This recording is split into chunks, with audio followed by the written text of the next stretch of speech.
Coming up on Be Kind, Let's Rewind. Today we're talking about the 1999 classic Fight Club. People are always asking me if I know Tyler Durden. He calls it, like, Edward Norton calls him the Big Moosey, which is the only time that I've ever heard anyone, like, no one calls him that the rest of the film. Once he cried and let everything out, like he was able to sleep, right? Yeah, that's why I watch Schindler's List every night. I got a stomach full of Xanax. I took what was left of a bottle. Might have been too much. I'm sorry. And he's like, so you're staying in tonight? Yeah.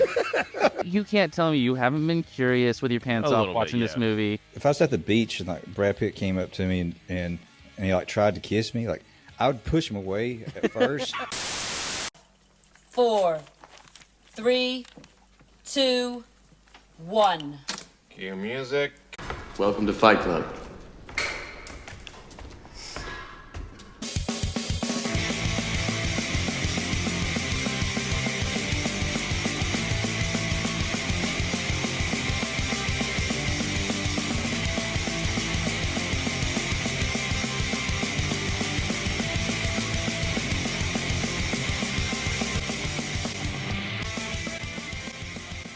Welcome to Be Kind, Let's Rewind, the nostalgia podcast no one asked for, with your hosts, Chris, Leaf, and Chadwick. If Renee doesn't forget. Nope. What's up, everybody? Welcome back to Be Kind, Let's Rewind, the nostalgia podcast that no one asked for. Today we're talking about the 1999 classic Fight Club. As you can see, Chadwick dressed for the occasion. Before we get started, be sure to like, subscribe, hit us with the 5 stars on audio, and be sure to join us. Every Thursday, we're going to start going live on YouTube at 7. Come share some questions. You got some ideas for shows and whatnot. We can do that. So let's start off, as always. Where do you guys first remember seeing Fight Club? Gibbs, kick us off. I think I first saw it on VHS. Whenever I saw the trailers for it, I was underwhelmed by it. I thought it was going to be another, movie like Mortal Kombat or Jean-Claude Van Damme's, Bloodsport, or Jean-Claude Van Damme's The Quest, or Jean-Claude Van Damme's. So that's what kind of the movie.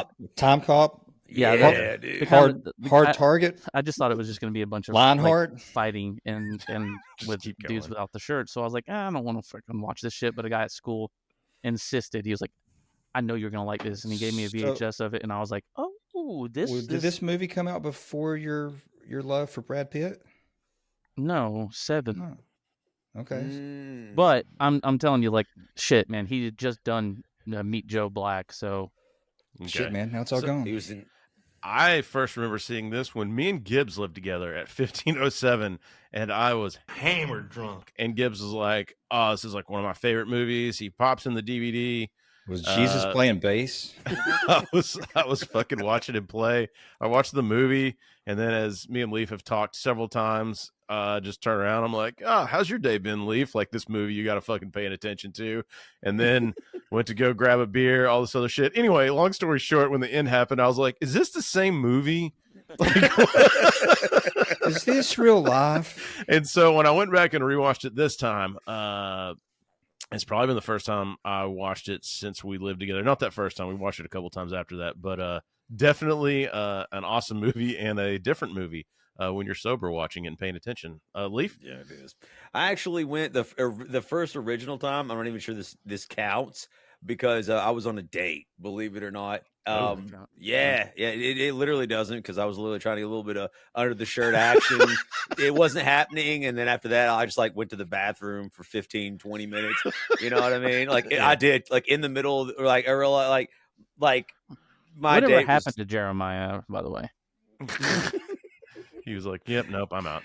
He didn't stay for 15 minutes. It was too long. So the time when I actually remember watching it, though, was at Brian Ballard's house. And he was like, "Have you ever seen this?" And I was like, mostly. So I'm going to give credit. This is another Brian Ballard special, even though I had seen it before, technically. I was like you, dude. When I came back, I was like, I don't even know what the hell's going on. I'm like not even paying attention hardly. Like, I don't know. It was 1999. It's all a freaking blur, dude. So when I finally did watch it, like you said, and in full attention span. I was like, whoa, this movie's actually incredible, though. Yeah, it's fucking good, dude. Shadwick, bring us home. I think I didn't actually see this until probably a year or two after it came out, because I remember the first DVD player I got was a PlayStation 2, and this was one of the first things I watched on that DVD player. And then I watched it quite a bit when I was going through my first divorce. Yeah, speaking of divorces. Get out of the street, you fucking bum! Is that why you said you're going to have a lot of time on your hands? Yeah, that's no, God, no. You won't find me if that happens. Anyway, I'll be talking to my own Tyler Durden. So this week, I got some Odd Story that good friend of the show, Phil, left over here. Odd Story Golden Blackbird. It's a beer. Leaf, what do you got, man? Delicious, man. I'm drinking a little bit of Founder's Porter. It's got notes of roasted coffee, graham crackers. It's me and my partner's money, Porter. On the back end, it's Porter, man. Can't wait till we do Payback, dude. That's no shit. Awesome, man. Shadwick, I've got the Good Boy vodka. Oh, thanks for endorsing my product, said a urine-soaked John Daly. It's got a John Daly hair on it. Who the fuck's hair is that? By the way, if I can find it, I'll put it in. Did y'all see on New Year's? I don't know if it's an old clip or not, but it just looks like hammered drunk John Daly driving balls outside of a bar like after midnight hit. That was like how he rung in the New Year's. Like in a Fight Club? Yeah, I want to fucking hang out with John Daly. God, dude, at least once. That's fucking good, dude. All right, Gibbs, bring us home, man.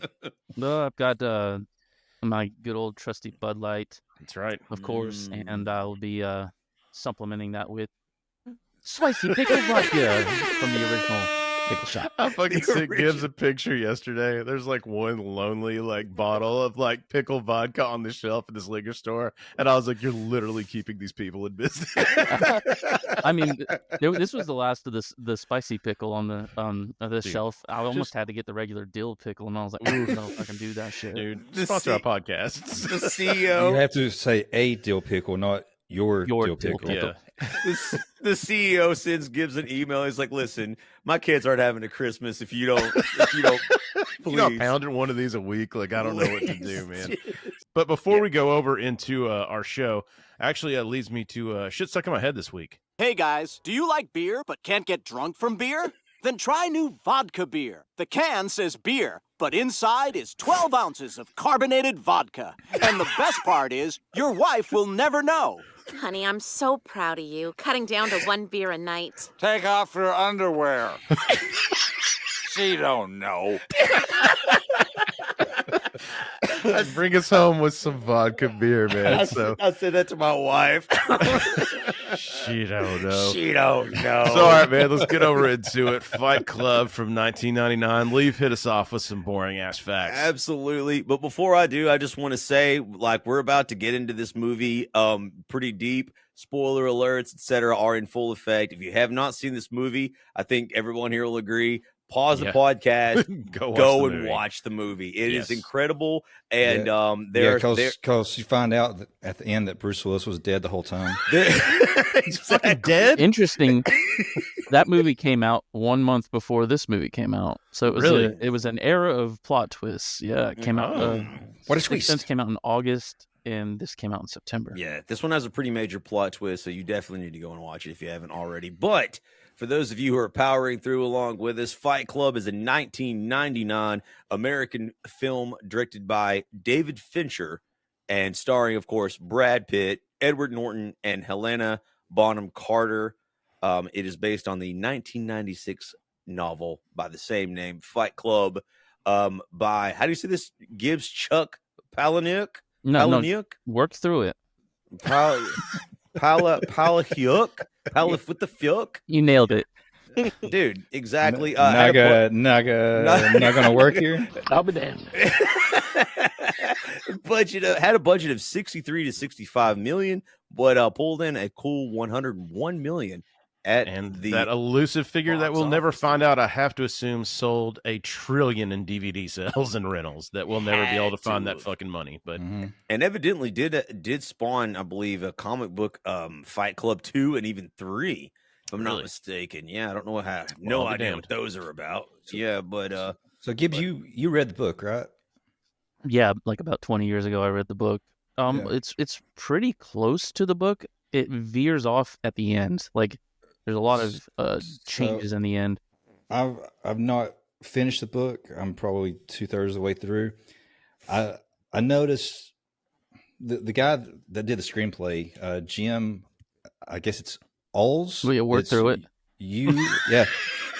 It's an easy one. UHLS. It's either Alls or Yules. Mm-hmm. Anyway, he did a fantastic job with taking stuff from the book that the narrator is saying and working it into dialogue between Tyler and what is Norton. What's Norton? He's just called the narrator. Yeah, right? He's just the narrator. Now people call him Jack. Cornelius. Even Ed Norton calls him Jack, but he's the narrator. But even the author said that he prefers the movie over the book because they really streamlined a lot of the ideas from it. Yeah, they absolutely did. It's much better. They made some very necessary changes too, and I don't want to ruin the ending for you, but the ending is vastly different. Oh, I'm glad they left out. I don't know if you'll remember, but there's a part in the book where it's talking about what's her name, Marla. Mm-hmm. It's talking about her mom. Like I guess she was stockpiling her mom's collagen so she could use it later in life. I don't remember that. And she was saving it in the refrigerator at their house. That's so Marla. Classic Marla. Classic, man. Dude. Let me tell you. If I had a tumor, I'd name it Marla. Dude. 100%. But anyway, I'm just glad they left that part out of the movie because it really kind of detracts from the story. Yeah, and just trying to make it. That's one thing about Chuck. How'd you say it, Leaf? Not gonna work here anymore anyway. Chuck not gonna work here anymore. But he does write really. I don't want to say grotesque, but no. What do you think? Just kind of sick. Yeah. I tried to read another one of his novels. Choke. I want to say it was called Porno or something like that. Obviously, Choke. He's not my favorite writer. I was just leave it at that. No, it's just not great. Friend of the show. He writes with a lot of short sentences. Yeah. Friend of the show, Wallace. This is he's not a big movie guy, and this is one of his favorite movies. He also read the book. He sent me and Chadwick some stuff today. He really dove into this one. So this is one of those movies, man, that hits a lot of people that aren't kind of. Wallace, thank you for suggesting a book for us to all read on the fucking day that we're recording. It worked out well. We're all speed readers. It's fine. It's fine. Yeah. People are always asking me if I know Tyler Durden. So the movie opens up without further ado. This scene, obviously entitled "Gun in the Mouth." The movie opens up with basically a '90s industrial rock banger. It's just straight out of the get go. We got some CGI of what appears to be the inside of someone's brain, firing, right? And as it zooms out, we see Edward Norton with a gun in his mouth, held by one Brad Pitt. And it appears that he's being held hostage. He's trapped in a building. Obviously, below there is a van filled with explosives in a parking garage that's rigged to blow. And we hear something about a terrorist plot, a girl named Marla Singer. And then, of course, instantly the scene cuts to bitch tits. Bob had bitch tits. I wondered too, on this intro, because again, this is 99. This is some shit Chadwick could make on his MacBook right now. This intro and stuff. It might take some time, but back then this was high dollar shit.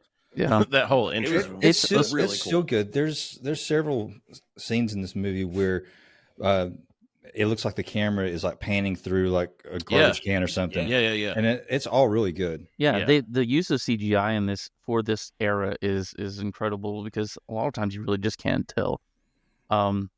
Also, like they used it in unique places too. It wasn't just like like just showing like the stove in the back of the refrigerator. Right. Yeah. Go ahead, Gibbs. Oh, I was just gonna say, like, this intro is also very David Fincher. If you didn't know going into this movie that it was David Fincher, just the intro is just typical of the intros. He usually has like heavy industrial music, and it sets the tone in the sets the tone of the rest of the movie. Right. And then he's good at using like muted colors too. Like, I don't know, Seven's the same way. It just seems like a dirty place. Yeah. A lot of his movies that are like this just feel grimy, and disgusting. Yeah, and that's basically what happens. Feels like Detroit of today. Yeah, I mean, you don't want to film there, but like you could say it was Detroit. Yeah, you can go to Dallas, film it there. You go to Dallas, call it Detroit, and film it. But this is when you meet one of my personal favorites, especially drunk Shadwick and Chris. Good old Meatloaf as a bitch tits Bob. And we would be drunk many a nights watching I Would Do Anything for Love just to see that chick in the video. No, I won't do. Will you raise me up? Will you help me down? Like we were 16 again. Man. So we do hose her down with holy water. She gets too hot. We do get a scene of something else happening, but it's immediately interrupted, and the movie is really good at gripping you straight out of the gate, right? Like there's a scene of like intense potential violence happening, right? And then immediately you're just ripped out of that, and the main character played by Edward Norton seems to be like being hugged by a man with gigantic breasts, at what appears to be some sort of support group. And it's all sort of happening all at once. You're immediately thrown into this movie. Like there's not a second wasted, which is rare because we were used to that in the 80s and maybe some in the 90s. But as movies, I would say, I mean, I'm going to blame, you guys can fight me on this. I'm going to blame Titanic. After that movie, it's like everybody took their damn time like creating a story. Well, because they realized they could still make an assload of money on a 3-hour movie. Right. That's what happened. One thing that's real engaging to me with this is there's no downtime. Like even if there's no action going on, the narrator is like keeping you on pace. Like anytime there's, I don't know, anytime that it's just like showing like an establishing shot or whatever, he's narrating it and telling like what's been going on, and the writing's just so damn good. Like back to the first scene when he's got the gun in his mouth, like Tyler's asking him a question, and he says, "With a gun barrel between your teeth, you speak only in vowels." That's a really good point. So Gibbs and Shadwick, who started like the quick wit banter, like the quick wit speaking, and that style that we of course came to love in a lot of Kevin Smith movies. We've seen him in several other movies. Who was like the first person you guys remember doing that?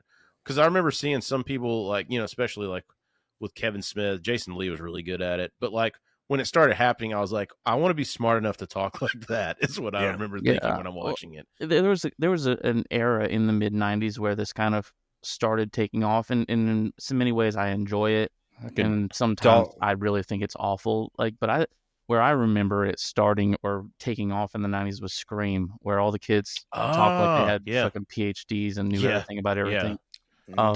Dawson's Creek. Yeah, which is written by Kevin Williamson, who wrote Scream. Oh, like really? Yeah, so like he look at us created this whole this genre of everybody talking fast, and then of course Joss Whedon with Buffy the Vampire Slayer and all that shit. So this slick talking, clever shit. So when we start to get to some plot points here, Shadwick, is this when you decided to pretend like you have insomnia because you wanted to be like Edward Norton? Dude, my whole life is just a copy of a copy of a copy. Shadwick brings up an excellent point, because Edward Norton, the narration job he does is delivered in such a deadpan, really don't care about anything like you, and he just drones on and on and on about society and his consumerism and his place in the world and how he Ikea obsession, like, which is, I mean, I guess still could be a thing. I don't know. The yin yang table kind of looked dope. I'm not gonna lie.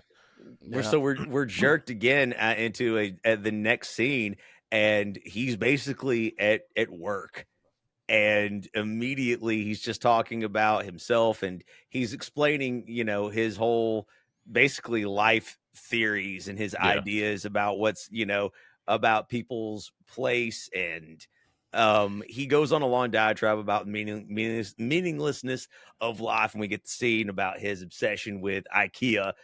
Yes, I'd like to order the Erica Picari dust ruffles. Please hold. Like, this is his like this is what his life's about. Like, it's his like escape or whatever. But so Shadow, do you notice this? Like when he's talking about insomnia, we'll get to it, but when he starts like drifting, anybody that has trouble sleeping, like probably everyone now, but like I noticed that the thing that always would get me, especially if it's been like 2 or 3 days and I haven't had much sleep, the sun's out, and it's like that. There's a couple of scenes where you can see the sun in the background, and that's like when he starts to like nod off and stuff, and that's always how it would be with me, where I'm like, no, you're not supposed to be sleeping now. Why can't you do this at home? Why are you doing this in public when I don't want to do it, or at work or whatever, or when you're sitting at a red light?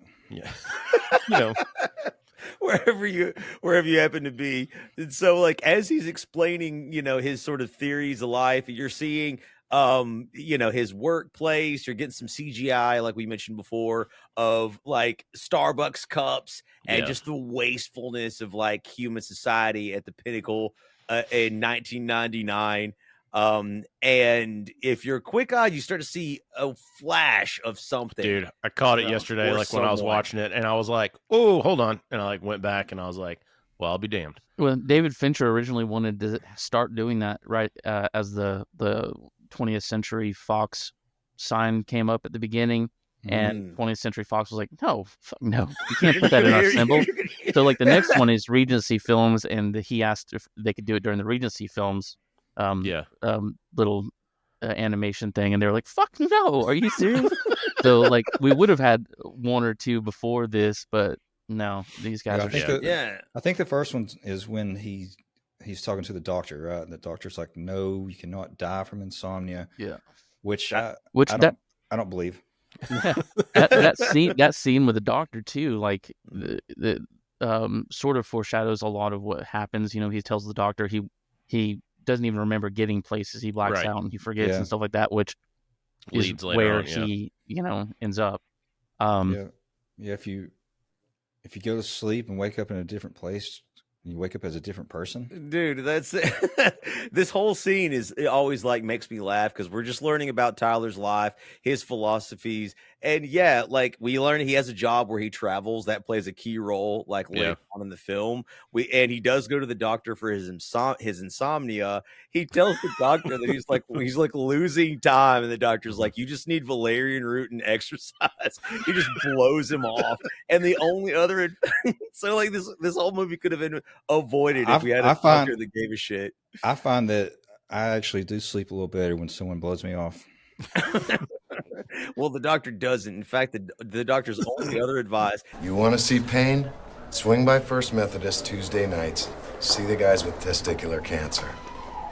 That's pain. And that's what leads him back to hugging good old Meatloaf. And those tits. Those tits are uncomfortable throughout the movie. Like it's like the soft but yet like semi-hard nip that like unsettles me. It's like just it's weird. So he was Meatloaf's character, Bob, was a former bodybuilder, and now I guess the estrogen has taken over. That chest expansion program you see on late night TV? That was his idea. That was on the infomercials. He was taking all kinds of steroids, and then it just kind of, when he came off of it, the estrogen gave him he was Body by Jake and Tony Little. You actually you can do it. Small circles with your hands. And just like Tony Little, you can no longer produce testosterone once you have your testicles removed. So I guess this is before testosterone, like TRT therapy or whatever. Yeah, before any of that. Or it just makes a lot more. It just makes for a funnier character. So and so estrogen takes over. So he has these gigantic moobs. He calls it, like, Edward Norton calls him the Big Moosey, which is the only time that I've ever heard anyone, like, no one calls him that the rest of the film. And this is how I met the Big Moosey. as far as I can understand. So I don't know where that came in at. He's like, that's when we meet the big Moosey. It's like, okay. Yeah. So this, and I'm sure Gibbs is the same way. There's so many quotes in this movie that I love. One of them is when Bob is like giving his life story to the narrator. The narrator's like, strangers with this much honesty make me grow a big rubbery one. Now, I don't know if you guys have ever been to one of these meetings. I actually go to meetings like this quite often, like as a volunteer, not because there's anything wrong with me. I'm fucking perfect. But like I go there because I do these really sick kick flips, and I just feel like it cheers people up whenever they see them. They're really gnarly. Was it a kick flip or is it a kip up? It's a kick flip on my skateboard. But anyway, don't. I mean, throughout the movie, you're going to be. Can you still do a kip up? We can talk about this offline. Throughout the movie, though, you are reminded of Bob's rockin' chicks. Yeah. Now, one thing that he says in this is also kind of gets echoed by Tyler later on, which is another hint as to like his personality or who he is. He says losing all hope is freedom, which later on Tyler Durden says only after we've lost everything are we free to do anything, which is kind of echoes the same sentiment, which like shows that he's just creating this perfect persona for himself that has all of his ideals. Well, I mean, like anything in life, he becomes addicted to going to these self-help groups because once he cried and let everything out, like he was able to sleep, right? So that was like his release. That was like getting a blowy for you to go to sleep, and he was like, sweet. Yeah, that's why I watch Schindler's List every night.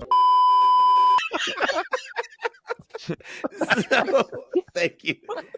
So Edward Norton does discover that he finds himself randomly like crying into the big Moosey's jugs and just letting go, and it had nothing to do with people with empathy or the people who had testicular cancer and all of these men's struggles. It was more of a release for himself, and he, again, like y'all said, he sleeps like a baby, and he realizes this is what he needs now. Like this is it. You don't even need a blowy, man. You could just jerk off and still get the same shit out of it. I guess it wasn't enough for him, man. Except I don't know that just disagrees. Because I vote we keep them blowjobs, Jack. That just breeds resentment, and I mean, even if you let it all out by yourself, then you're just mad. You're like, why do you do this? Lisa needs braces. Dental plan. There, our palate's now reset.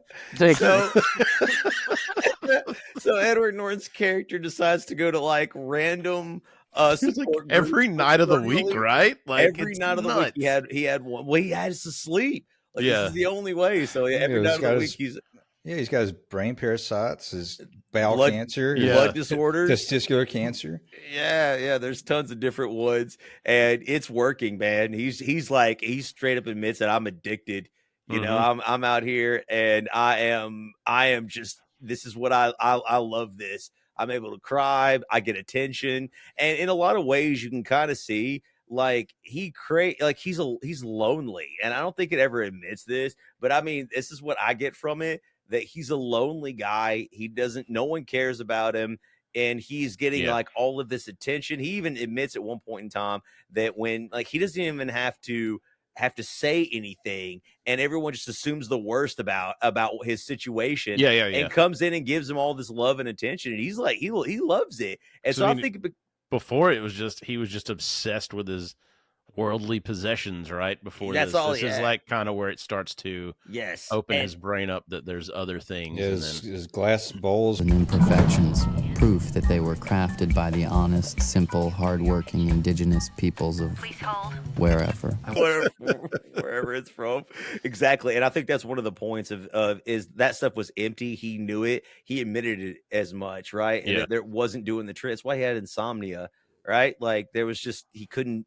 it was not fulfilling. And it wasn't until he had something a little deeper that he was able to find some sort of peace, right? But of course, this peace, unfortunately, is short-lived, unfortunately, because of one Marla Singer, the filthy tourist, and she's a liar. Tourist. But this may be one of the best intros of a character, like from the 90s. She walks in and says, "This is cancer, right?" While blowing smoke from a cigarette to a bunch of guys in a testicular cancer, and she's a woman.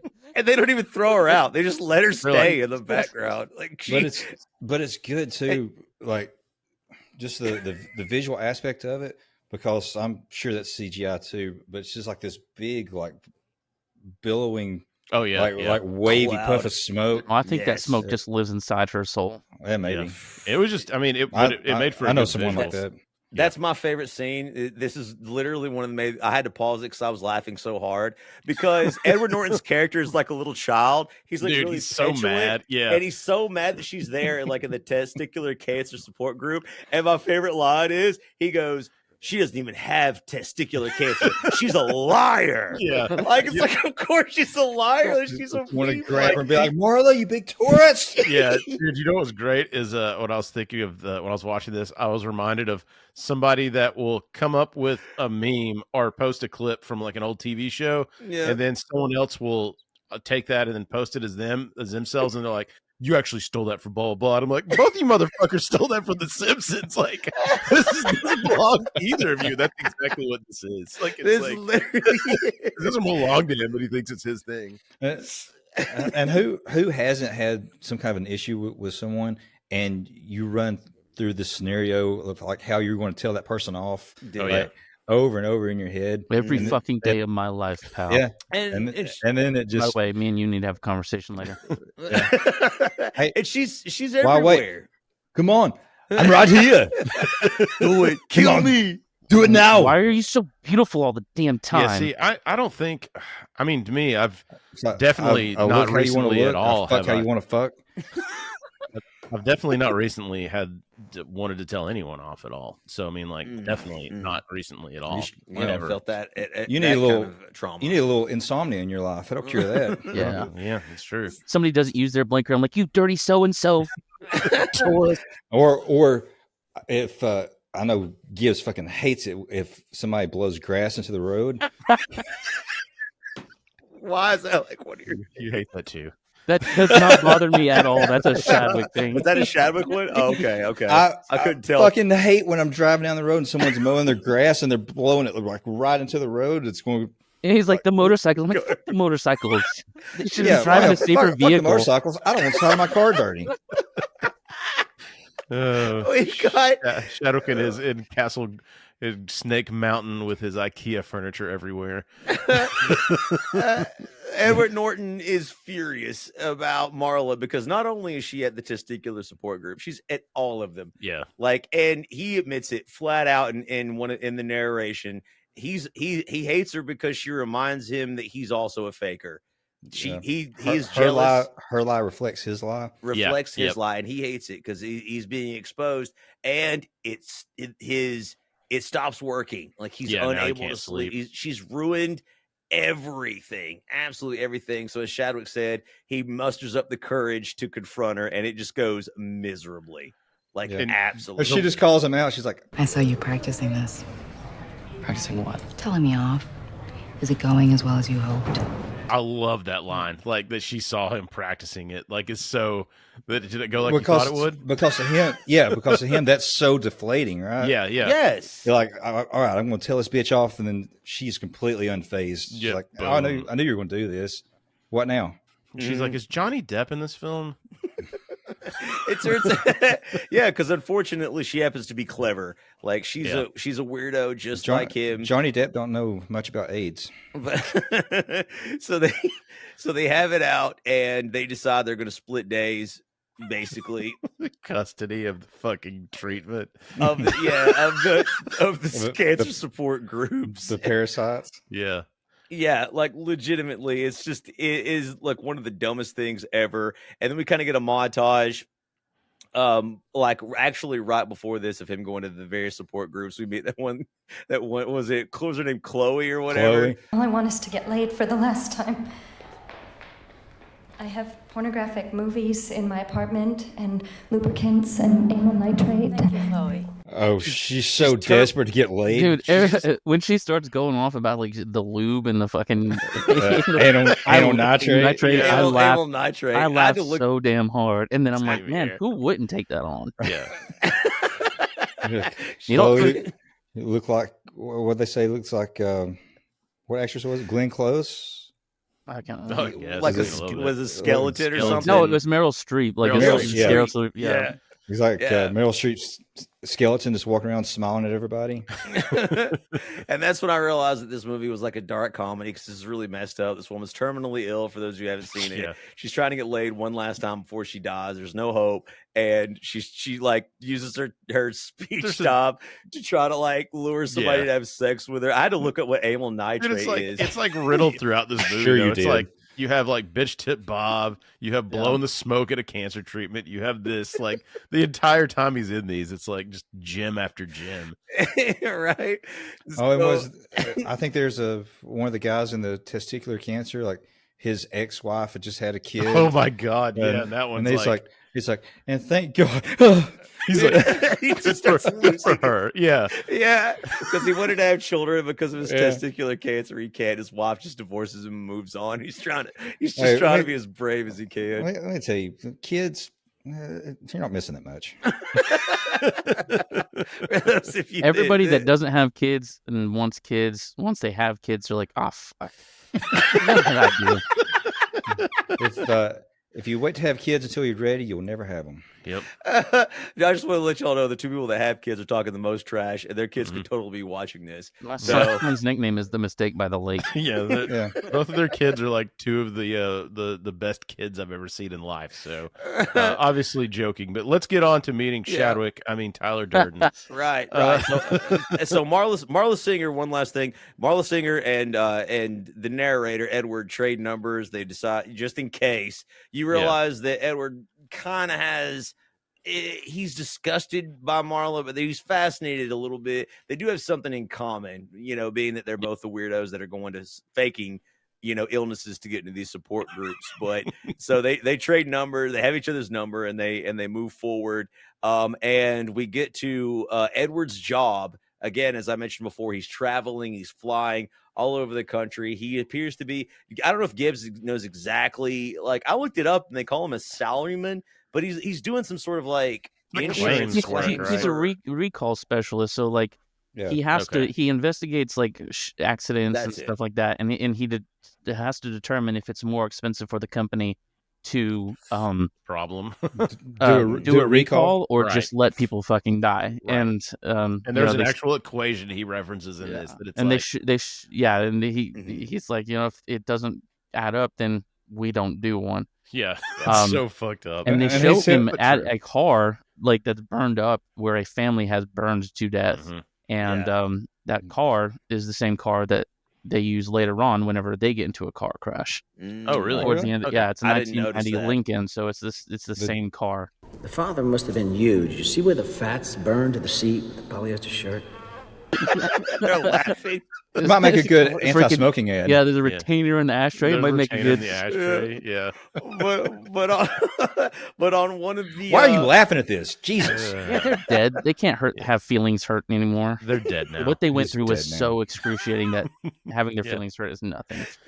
So Edward Norton's on the plane, and right after he has a fantasy about dying in the in a horrible plane crash, which is really shocking and graphic in and of itself. Don't watch this on a long flight, guys. Yeah, this is good advice. This is not the one. And I mean, I watched United 93 on a flight one time. That was fucked up. That's crazy. I watched We Were Marshall on one. Did I get that wrong? Sorry. So this scene on the plane is probably one of my favorites, if not my favorite, and one of the most quotable scenes in the movie. I think me and Shadwick have had entire conversations where it's just us having this conversation. Oh, I get it. It's very clever. Yeah. How's that working out for you? Yeah, we do. Being We finally meet Tyler Durden, played by Brad Pitt, and they're on a plane together. Edward Norton's on one of his business trips, and he calls him single serving friends. That's how he refers to people. Yeah. So he's a little more open and less shy and reserved than he normally is because he thinks, I'm never going to see these people again, right? Yep. And he meets one Tyler Durden, a soap salesman. Dude, and is Brad Pitt just like the coolest, one of the coolest dudes on the planet? And he just gets to play it in every movie. I mean, like everything he does in this movie is like. If I was at the beach and like Brad Pitt came up to me and he like tried to kiss me, like I would push him away at first, but half-heartedly, right? Yeah, and hoping that he just advances a little more, you know. So in your fantasy, Brad Pitt's hitting on you and trying to force his Yeah. Yeah. That's a fantasy Gibbs. So yeah, like Tyler immediately just doesn't waste any time. He starts espousing his anti-consumerist ideals, mocking society's dependence on material possessions. That sounds slightly familiar. Auction gets you high. Yeah, like they trade. Tyler gives him his card. Edward takes it, and he's off put by Tyler, but you could tell he immediately likes him, right? Like, and again, like I have it 3 times in my notes here. Smoking looks fucking cool when Brad Pitt does it. I'm just saying, like they have the exact same briefcase. Yeah. Now he also said this is something I used to quote in school all the time. As he's leaving, as a question of etiquette, as I pass, do I give you the ass or the crotch? Which he gives him the ass, but he gives the stewardess the crotch. The crotch. Nice. Yeah, he's right behind her. He's just like, I think you meant the flight attendant. Yes. Yeah. Yes. Okay. Okay. Gur and I. Exactly. So it's just a quick scene. You know, it doesn't last that long, but it's obviously impactful. Tyler Durden, played by Brad Pitt, is just immediately like captures the screen. He's just the coolest fucking guy dude ever in life. They get off the plane, and Edward Norton, of course, his bag is detained because we find out that there's something buzzing in it, which 95% of the time it's an electric razor, but every once in a while, it's a dildo. He's he's not supposed to say. They refute. Where does he say you have to refer to it as a dildo never, or the dildo never as your dildo? But I don't own a dildo. I want to. But yeah. So anyway, a little behind the scenes things. Yeah. Whenever I was 16 years old, David Fincher and Brad Pitt followed me around for about 6 months just to see what the coolest guy in the world looked like and how he behaved. and what you did. This is what I was like when I was a teenager. Gibbs would take a hit off his cigarette, then a hit off his inhaler, and then a hit off the cigarette again. Back then, I was just using candy cigarettes. Well, they're delicious. Of course. Nice glasses, Chadwick. Exactly. He's literally made his full transformation now. And at the end of that airport scene, Tyler Durden jumps into a car and squeals off, and then a guy starts chasing after him. It's not even his car. Yeah. He stole some dude's car. He goes, "Hey, that's my car!" I know, and I'm like, "Damn, that dude's cool." It's my car that just got stolen. And I'm like, I mean, he earned it. I earned it. He immediately is just like is a wild child from the second you see him. He sells soap, he dresses cool, he steals a car. He's just awesome. Like, he's so cool. But unfortunately, our hero, the narrator, Edward Norton, is stuck waiting for his bags like a loser, takes a cab home like a loser back to his lonely apartment, which unfortunately, when he arrives, finds it's blown the absolute fuck up. Yeah, just his. Yeah, just his. His unit on the 15th floor has blown out of the. What did he say? The floor to ceiling windows. Mm-hmm. Yeah, and all of his concrete worldly walls possessions. Because he had concrete walls for privacy. Edward Norton finds all of his stuff, his Ikea desk, everything just on the ground. Everything's melted. How embarrassing! That's actually one of my favorite parts, Chadwick, of this scene. How embarrassing. A house full of condiments and no food. Just to show how pathetic. He didn't have any real food. I saw that. I'm just saying that single life, man. That yin yang table, like, Clark, if you don't mind, I'd like to fumigate this one and see if I could save it. Me and Chris had a refrigerator full of condiments and like sacks of ham. Yeah. We can't tell the ham story again. It's too soon. But that's seriously one of my favorite stories of all time when you two really died. Anyway, I guess these things happen. So all of Edward Norton's worldly possessions have been destroyed, and he's clearly in shock because we all know from his earlier diatribe, like this meant everything to him. This is what his entire life is about. He has nowhere to go. He has nothing. It's all gone. And I loved you, trusted you, and you betrayed me. Yeah, and he has me with nothing. He has 2 phone numbers in his possession. One is Marla's, the filthy tourist. the one thing that he salvages out of his apartment was that her number, and it's it was like burnt. It was burned all the way around, charred all the way around. It's nice. I'm no prize in this world, but I'm not a fan of Helena Bonham Carter. Dude, like, really? As an actress, she's okay, I guess. I've never actually been super impressed with her, but her appearance is just absolutely wretched. You know, you know what I noticed the other night? She looks like the cartoon version of Lydia in Beetlejuice. She does. Wow. Oh yeah, but like a live action version. She is disgusting in this. Cartoon. Oh yeah. Yeah, like a live action version of the cartoon. Yeah, cartoon. But the cartoon. No, but Gibbs is right. She's disgusting. Like she's actually reviling in this, and I agree. I wouldn't say their acting is like necessarily spectacular either, but she just looks. And the thing is, she may actually be attractive in other things, but I think this movie has completely ruined her for me. Like every time I see her, they nailed the grimy, dirty. She's smoker, disgusting and everything. She plays Bellatrix Lestrange in Harry Potter. She's just as nasty and disgusting as she was in this. Never heard of it. In this one, did they like desaturate her? Did they make her look more pale in person? They actually just desaturated her in person. We're just going to turn this down. They've got this new technology. She looked like a Tim Burton character. Yeah, in comparison to everybody else. Oddly enough, she was married to Tim Burton forever. Yeah, I wonder if that was. I think it was makeup. Yeah, it was makeup. They said right. that. They said that like she asked her makeup artist to put her makeup on with her left hand. Because Marla would look like somebody that didn't give a shit about the makeup that she put on. So like, that makes sense. I think that it was fucked up on purpose. And it worked because I mean, the moment you see her in the earlier scenes, and you could tell she's like a junkie. She's completely strung out. She's obviously like got severe mental illness from the moment you meet her. I mean, obviously, so does Edward Norton, but you know, she matches him. And even overdoes it. And so he has her phone number and he calls her. And then as soon as he hears her wretched voice, much like the rest of us, the audience, we're all like, don't do this. He actually talks himself out of it at the same time. She answers. She's like, God damn it, Matt. And he's like, what the fuck?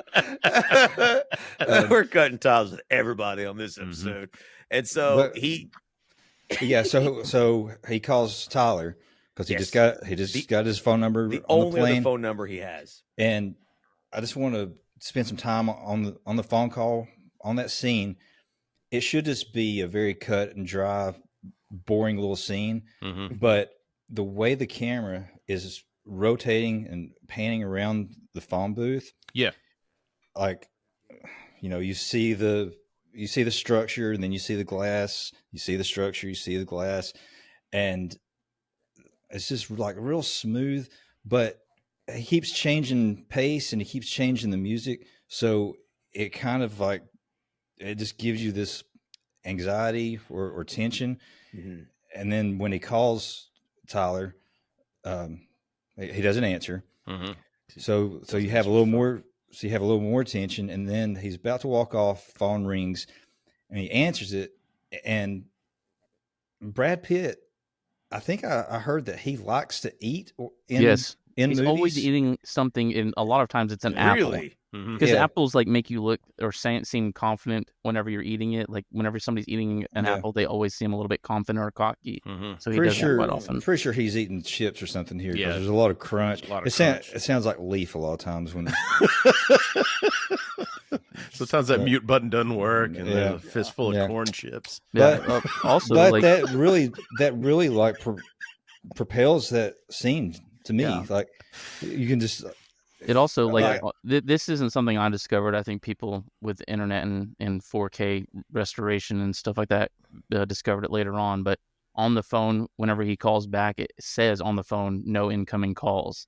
So that's like another visual clue that says I did not notice that. He's talking to himself. That's nice. But him chomping on the other line, on the other end of the line, also to me just it makes it seem like he just doesn't give a shit. Yeah, he's just completely Again, relaxed. Everything that is fucking cool in life. Like, Zero fucks given. What Ed Norton wants to be. He is projecting who he wants to be. He is a ball of anxiety, and he pictures this guy that's suave that doesn't give a fuck about anything, and that's who he wants to be. And looks that's so who fucking we all cool want to when he be. smokes. I mean, I think about maybe just picking up a little habit. Just I can get some cigarettes, and can somebody just CGI smoke coming out of 3 weeks later? Chris dies, his lungs collapse off 2 puffs of a cigarette. COVID just riddled his pneumonia. I do like to smoke a cigar every now and then, but I just can't deal with the taste. The taste and the aftertaste. 3 is fucking there. days. Yeah, dude, it's there for a while afterwards. It's in your clothes. It's in your raccoon wounds. It's everywhere, dude. I feel that too. I feel that. And I always thought it was interesting that Tyler Durden didn't he was like, when he calls back on the payphone, he's like, yeah, I never answer the phone. Like, that made me laugh immediately. Me too. It was just like, but like also it's like shady too. You know what I mean? It's just like, why don't you ever answer the phone? Like, who are you hiding from? Like everything. I never like you fucking said, answer the phone. That goes to voicemail, and then I read that shit later. So, right. And so this is like 1999 too. So it's just kind of like, back in 1999, I was like running across the room, like jumping over people to answer the phone. I'm like, is it a girl? Yeah, it is funny. It is funny hearing those people in the 90s talk about Star 69. Yeah, I know, that was nice too. I was like, I remember Star 69. Yeah, I used to call it Star 69. Nice.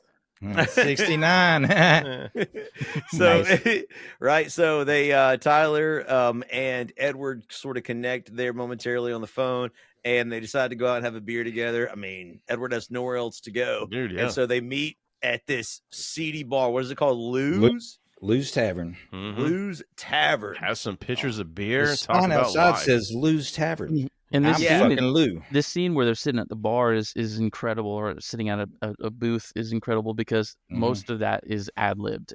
Like the majority of that dialogue is ad-libbed. Oh, wow. David Fincher just had them said, "This is what I want you to talk about," and that's like they did it over and over and over again. And they pieced a bunch of takes together, and that conversation came out just from them. How many times have I just out of the blue texted you, Gibbs? Like, do you know what a duvet is?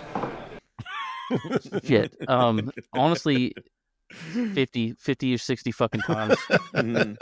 Yeah. No. I mean outside of this week. Oh, I've just got to average it out. But he has it blocked on his phone. It doesn't even go through anymore. It's a comforter. Yeah. They immediately. It's a blanket. It's a blanket. Yeah, they have this conversation. Basically, it's again sort of about consumerism, about their lives, about their place in the universe. Martha Stewart. Martha's polishing the brass on the Titanic. It's all going down, man. Yeah, and so it's just like their general life philosophy. They kind of agree on a lot of things. You could kind of see where they're both like they're wildly different. Like Gibbs said, like Tyler's sort of everything that Edward wants to be. This is really the beginning of this transformation, right? Yes, it is. This is like where he's not, because he talks about how his worldly possession, he almost had everything, like, respectable, like clothing, had all the furniture he wanted, had, and then he had that sofa thing figured out. Yep. And it meant nothing. It was emptiness and sadness, insomnia. It was anxiety. It was causing all of his problems that he had nothing of meaning. And Tyler basically had, as far as, he was free, and, that was admirable to Edward. He kind of wanted that. So they used to become friends, like instantaneously almost. They're like, they have their beers and they're starting to leave. And Edward's just too shot ass to like stay with him. I love that man. line too. Yeah, it's such a good scene. He's just like a hotel. Yeah, just ask, man. What?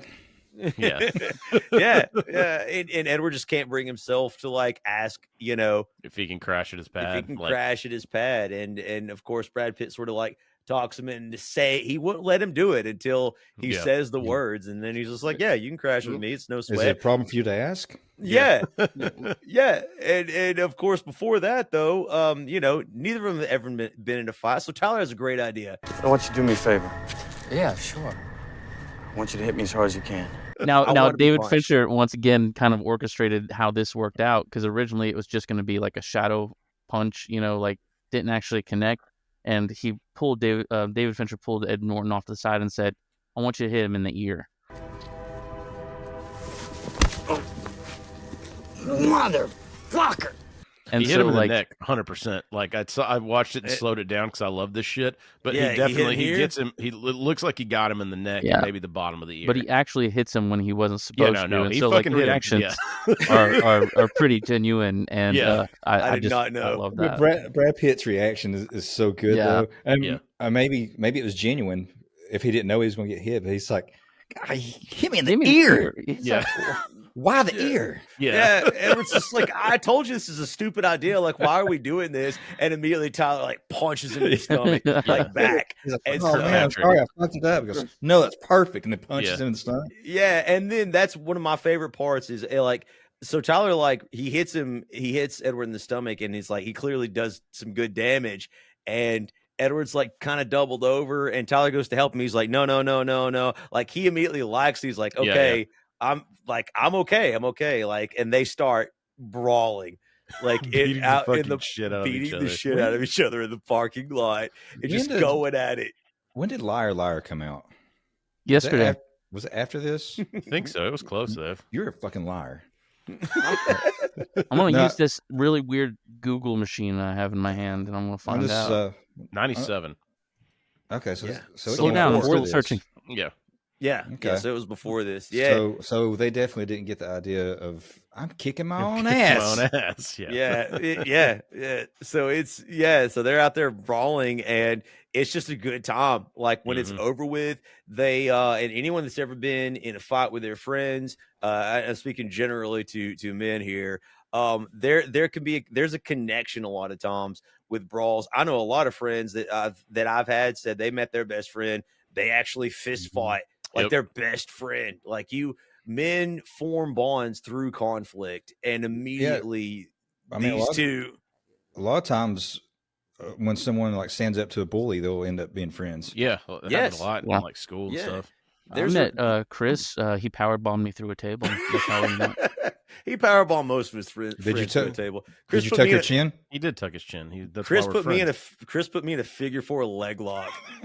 Did you feel it? That's not a lie. I did not feel it. He wanted to see if I did, and I was just like, I got nothing. Chris was like, Leaf's in a wheelchair, and I'm just cranking down on a figure 4. He can't feel his legs, and it's just. What did it my living room? Like, put a handicap, man. What about now? What about now? Yeah, I was like, no, you can wrench it till it's. Yeah, I have no idea why God decided to fracture my skull. No clue. It's a mystery to us all. After their fun little brawl, they share another beer, and then they retreat back to Tyler's place, and it is an absolute condemned shithole. Oh my God, dude. You're going to talk about anxiety looking at this place. Like, I fucking hate anyone that's ever had a house where half the house is underground or whatever. You always have leak-in extrusion. We had that in my home. Not nearly as bad as this, obviously, but watching this, seeing the shit drip on the light fixtures and in the basement. They said, what do they say? They have to turn the breaker off when it rains, and they're standing in fucking standing water touching a breaker, and I'm like, OSHA did not sign off on this movie. Our old band used to play at a place in Heflin, Alabama that that was just like this. Yeah, dude. Yeah. Shout out Heflin, Alabama. Heflin Underground is what it was called. Yep. Yeah. Tyler's place, I mean, it's a mansion, but it's really, really old and condemned. Obviously, the person that lived there before, I think they're dead. They passed away. They had, Tyler mentions that they were a bit of a shut-in. So there's magazines. Hoarding, There's I can't believe they even have electricity there, but somehow they do. It looks like it's in an industrial area too. Yes. There's machine shops around or whatever. And dude, he says there's no neighbors for a half mile around the any direction. It's you do have that. I think it's this one where he fucking eats shit on that bike when they're going through this montage. And I don't know if that was Brad Pitt or a stuntman, but dude, that is so fucking funny. Pretty sure that was him. And he's just naked too. Yeah. He's put no pants on. He's riding around. That's how I knew it was him. Yeah. And so they instantly become friends, but like the contrast. So Edward Norton went from this like clean IKEA apartment to this rundown, dilapidated, like absolutely rat piss infested. Like and the narrator, he goes on to narrate like every in and out about this place, and it's just disgusting. Even mentions like the stairs are falling, and like you assume he steps through a stair when he's coming up because you hear a crack. He like says when he first gets there. Everything that's wood swells when it rains. Yep. Yeah, he says I got something that's wood that swells when it rains. it's my front door. I bet that tastes good. He says there's rusty nails sticking out. Yeah, that dude. Snag you at like your flesh at any given time. It is a fucking nightmare, but also it's a pretty cool looking house. But you're talking about he found those magazines, and it's like medical journals written in the first person. Like, I'm Jack's medulla oblongata. I am Jill's nipple. Yeah. There's the one about the colon, and he's like, that's when the bike thing happens, right? And he's like, yes, I am Jack's colon. Yeah, I get cancer. I kill Jack. And then he's like, shit. Yeah, dude. So that's where we get him sort of narrating himself through sort of the tone of those magazines that he found in this just wretched place he's staying. And again, like I said, there's this contrast between the way Tyler lives and the way that Edward Norton lives. However, Edward couldn't be happier. You could tell he's immediately, like Chris said, there's a transformation happening. Like he's starting to just sort of let go of this idea of having worldly things and sort of embrace the moment. And that's kind of where the fight was all about. It's just like living in that adrenaline filled moment where neither of them knew how to fight. They were just wailing on each other. And the fight is really awkward. It's not choreographed well. It looks like two dudes who really don't know how to fighting. And I love that about it, because they're just using forearms and just flailing, windmilling each other. It's really, really entertaining to watch. But Edward's turned the corner now, and he's got basically a new best friend, and they're going to work, and each one of them has different jobs. Tyler seems to be obviously this guy who has random jobs, and we get this montage about him and his life. And I know that, like, for those of us who worked at the theater, Chris, myself, Gibbs, this is an excellent scene, I know, for us, being that they sort of break the fourth wall a little bit randomly here and there too, talking about what it is about movies, right? Like when they're explaining, what is it called? Like they call it a cigarette burn, and it signifies to the projectionists back in the day. They had two different projectors. They would swap them. They would fire up the one once the cigarette burn hit, so the next reel would show on the other one. So, which I was thinking about that. That would fucking suck ass, man. Whenever I started at the movie theater and started working in projection, I was really disappointed that we used this platter system where you built the movie on one big platter and you didn't actually have to deal with that shit. And so I was like, oh, this sucks. This is the scene where he talks about splicing the big juicy cock into the kids movie, which we allegedly did at the movie theater we worked at. Somebody I knew allegedly took out the topless scene from Swordfish. Yeah. And they put part of it in like some like Bugs Life or Toy Story or some shit. But it was who ordered the poo-poo platter? Yeah. They didn't have enough in there. If you're just putting one frame in it, you're never going to see it. Yeah, it wasn't one. It was a few, but it wasn't enough to where it looked like just a regular splice going through, and you definitely didn't. Just so you know, like it's 24 frames per second that goes through that thing, so you're really not going to pick those up frames on it. are like they're about this big, so I mean it's long to get. I mean it's a long piece of film where you're like, Jesus Christ, this is an hour, and it's like 1 second. But yeah, we actually even called because of this movie, there's an adult theater in town, and asked them if they had reel to reel, because I was going to trade some fucking movie passes to splice out, and to what I originally thought before I even made the call, which was probably just a gag anyway. That they are VCR all the way. And a big screen with the lights down. This is down in Rossville. Mm-hmm. All right. But the scene of the movie is really funny because it's like this family's watching it and he's splicing this porn, but it cuts some of the sound. So just for a second, it's like, and then, yeah, and like the parents are like looking at each other, like and one of the little girl starts crying. He does such a great job of describing it though. Like, so when the snooty cat meets the whatever dog with the celebrity voices, that's when you catch a glimpse of Tyler's contribution. Yeah. And it just cuts to him. He's got that cigarette hanging out of his mouth. He's like, nice big cock. And he's looking at the screen. He's like talking to the audience. Like, and that happens a few times in this film. Like he's like directly talking to us. Dude, it's awesome. And he's also you were saying earlier about the flashes. I don't think we actually went into detail what that was.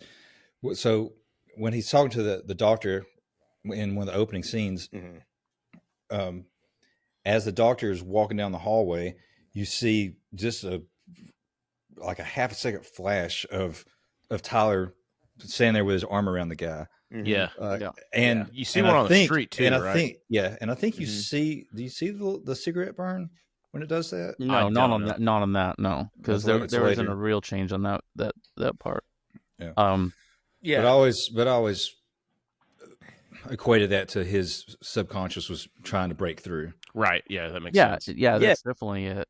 So for the people watching it, it's just it's sort of like if you look at this from the point of view the first time you've seen it, it's just like it's weird, right? It's like, confusing, and then once you get all the way through it and you go back and watch it again, you pick up all these clues, trails that they left you that are nice.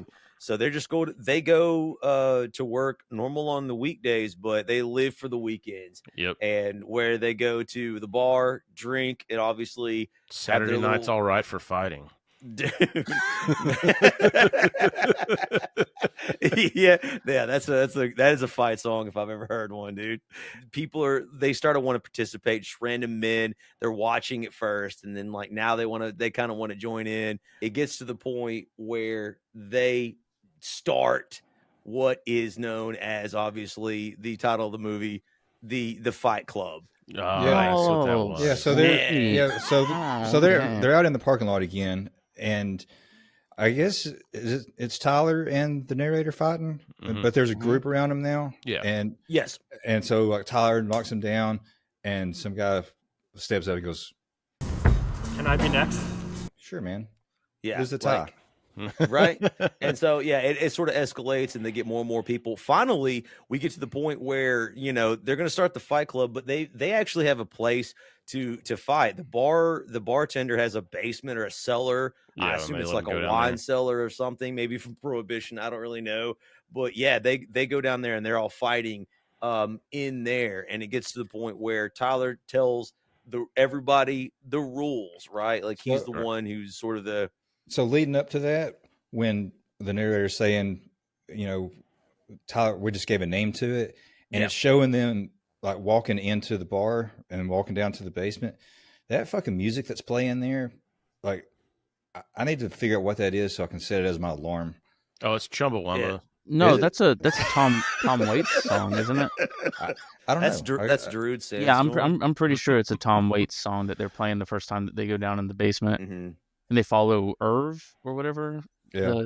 But this is where they give the this is 8 the rules. one. Yeah, the 8 rules of Fight Club, which actually Wallace, shout out again.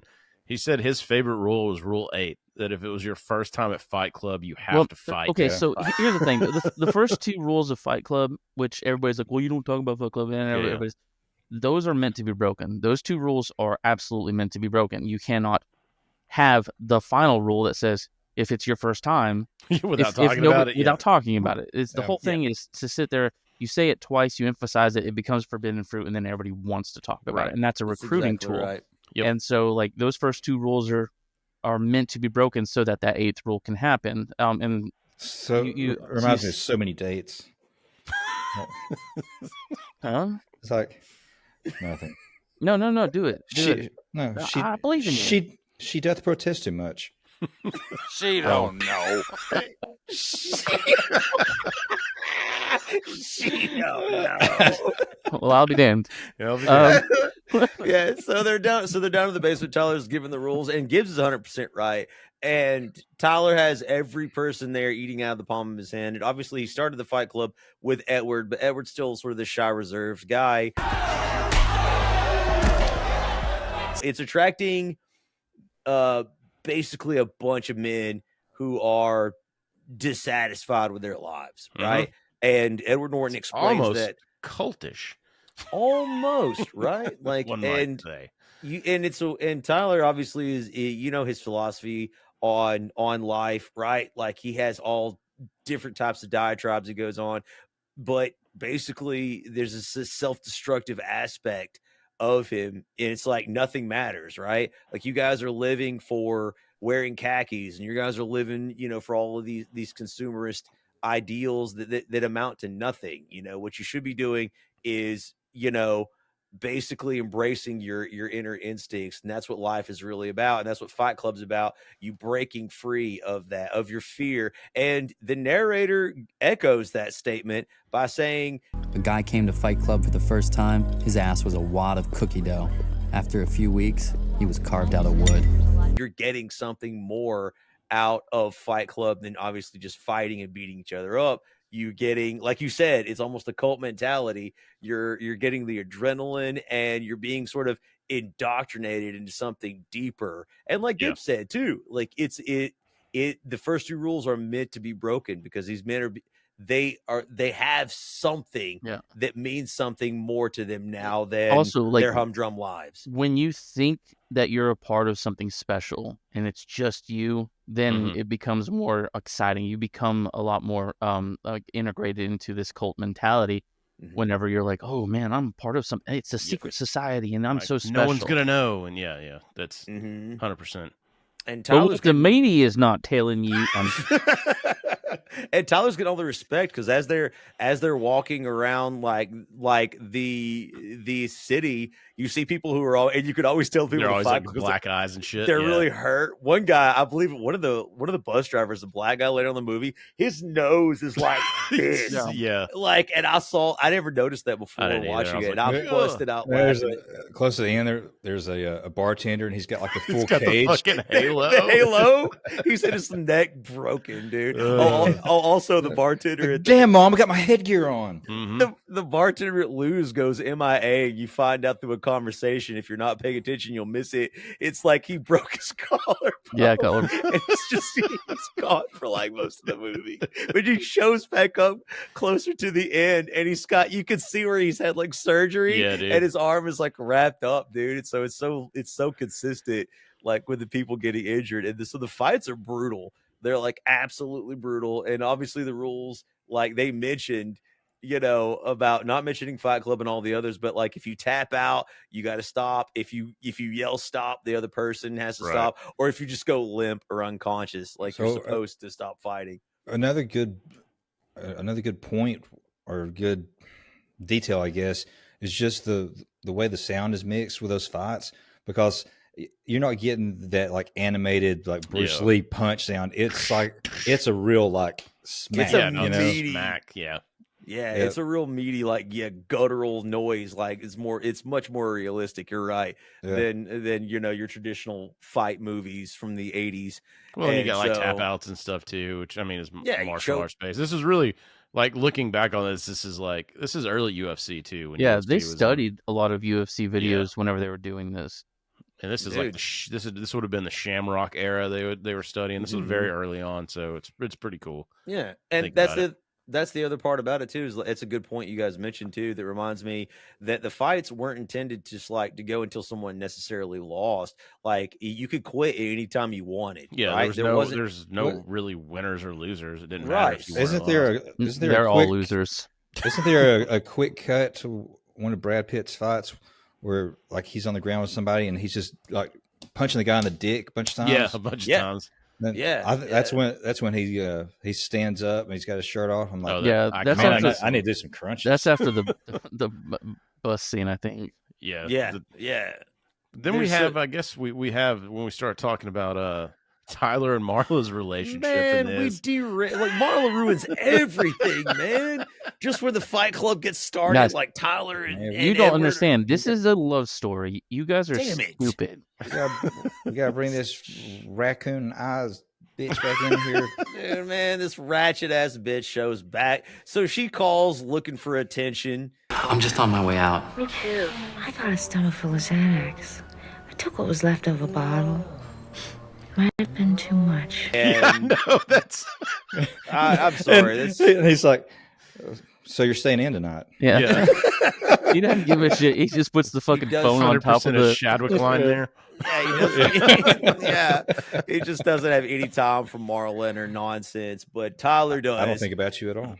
Yeah, Tyler picks up the phone and hears her droning on, and finds out she's ODing, I guess. Shows up at her apartment just in the nick of time, I guess. I still say she's faking. When they are escaping the building, her apartment, and they like hide behind the corner to like so that the cop or the paramedics can run by.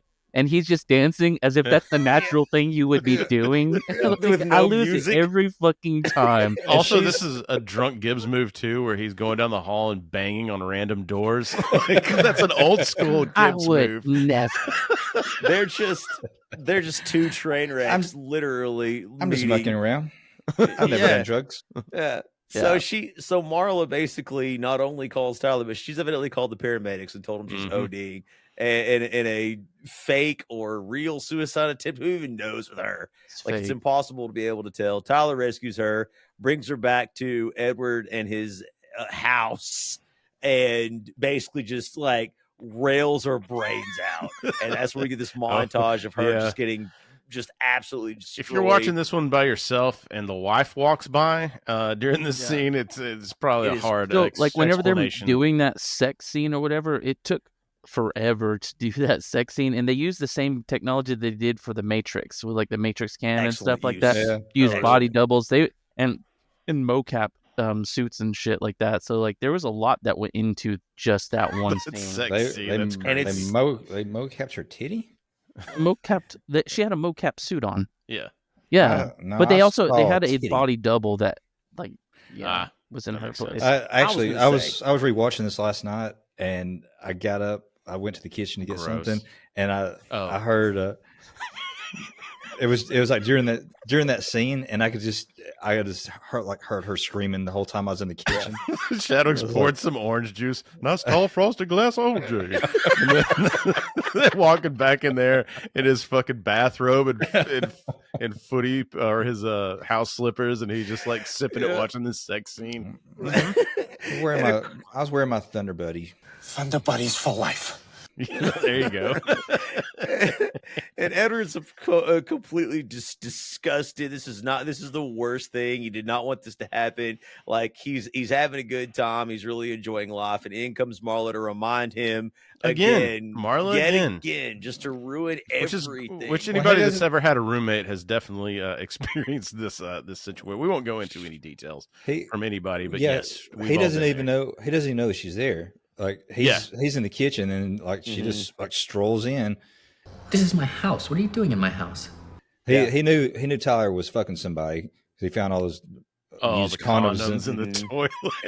And which the toilet was really clean anyway. Guys, every sperm is sacred. We should not be using those. That reminded me of that 4-year-old version when she's like, "Oh my God, how many times did you do it?" And there's like all the condoms on the side of the bed. I am Aquaman. I forgot you mind if I use your Magnum? Sure. So Tyler just starts to just rail this broad randomly all the time, and I mean, like, it's just the nastiest sex ever. Like, it sounds so when they flash to them like in bed post-coital, and she's like, I haven't been fucked like this since grade school. I watch my shit every time, and I found out that David Fincher the producer, her name was Laura Ziskin, rest in peace. She's dead now.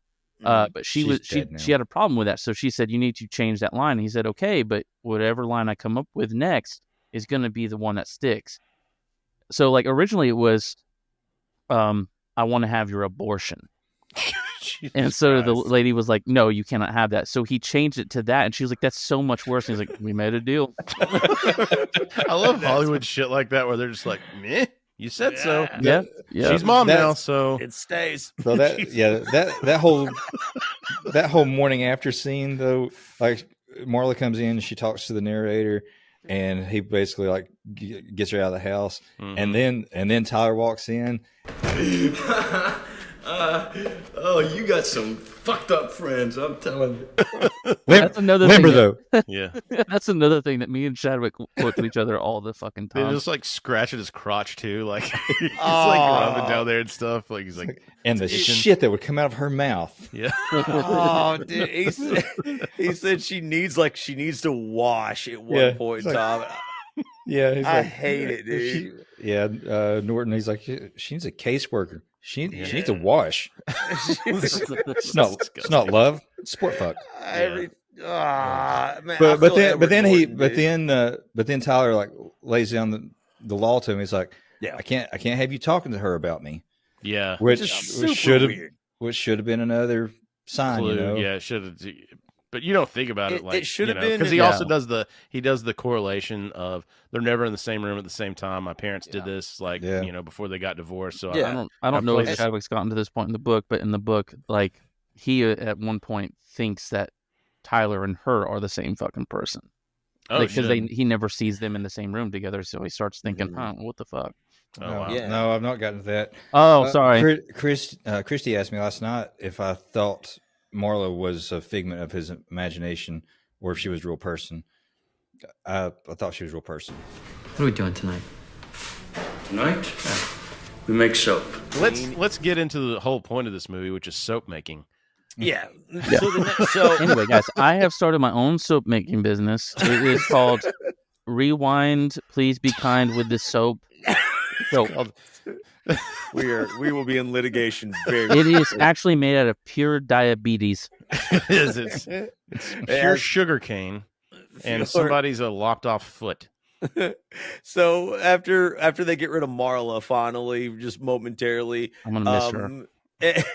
Edward's like, "What are we doing tonight?" Just waiting for something, just some action. And Tyler takes him soap making or soap hunting, Dude, and to make the soap, soap, they have to go to the a liposuction clinic. I love my future home. The freaking the mat over the barbed wire to get over it on the fence.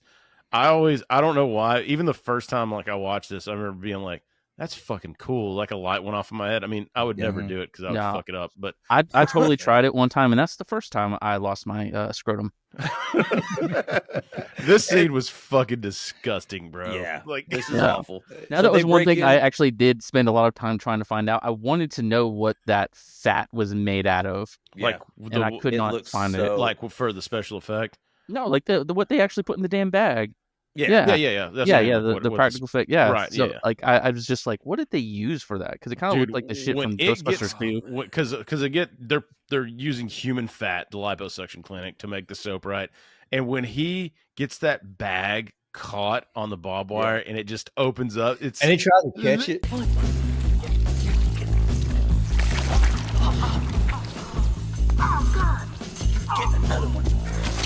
Oh, yeah, dude, I know. Why is he trying to catch that shit? It's like, no, because it's so precious, right? So I'd have been like, dude, new pants. There's a version of this movie that had Tom Green as Tyler Durden, and he's just sitting there like, he's like sticking his tongue underneath it and trying to, and eating it. Yeah. So they out of the plastic bag. It's a plastic bag of fat. They do break into the liposuction clinic. My fat is on your lips. My fat is on your lips. They steal the excess biohazard waste to make which is the leftover fat they've sucked out of fat people's asses and guts, and they take it and they begin to make soap with it. Tyler teaches Edward all the ins and outs and the chemistry involved in making it. And in a totally unrelated scene right before this, the cops call the house and tell Edward that, your apartment was blown up by homemade dynamite. You're not a suspect. Dynamite. We're trying to figure out what happens. And I'll be damned if a byproduct of making soap isn't nitroglycerin. I'll be damned. I'll be damned. And then Tyler proceeds to get Edward a severe chemical burn on his hand. Yep. Yeah, which is where he echoes the narrator's words from the beginning. He says, It's only after we've lost everything that we're free to do anything. So, like, and he neutralizes it with vinegar, kids. So, yeah, and he also like denounces God and all that shit during it. Yeah, he's which like, is rad, kids. Everybody denounce God. Damn it. It's the 90s, dude. It was cool. Everybody on Reddit was doing it. So edgy. You guys ever realize how most similar this movie is to Office Space? It's basically the same movie. It's the same fucking movie. Yeah. Basically. We hate our jobs. That's the synopsis. Nothing's changed. Actually, this is a shot-by-shot remake of Milo and Otis. This has two Bobs. It does. Bob has two things. Yes.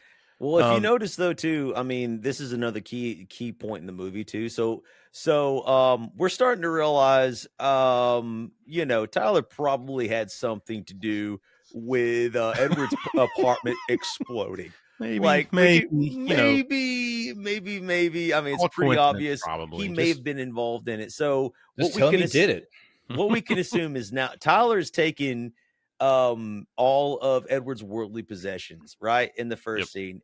This next scene, he basically takes away like his care for pain, right? Mm-hmm. So he's slowly robbing him or convincing him to give up everything, right? Yeah, he wants him to hit rock bottom. Yeah, he wants him to hit. He wants him to hit rock bottom so that when he has nothing to lose, like Gibbs said, and it's so here he's like, what do you like? Let go of the sense of like pain matters. Pain doesn't matter. It's because all giving up your materialistic stuff is not good enough. Because sticking feathers up your butt does not make you a chicken.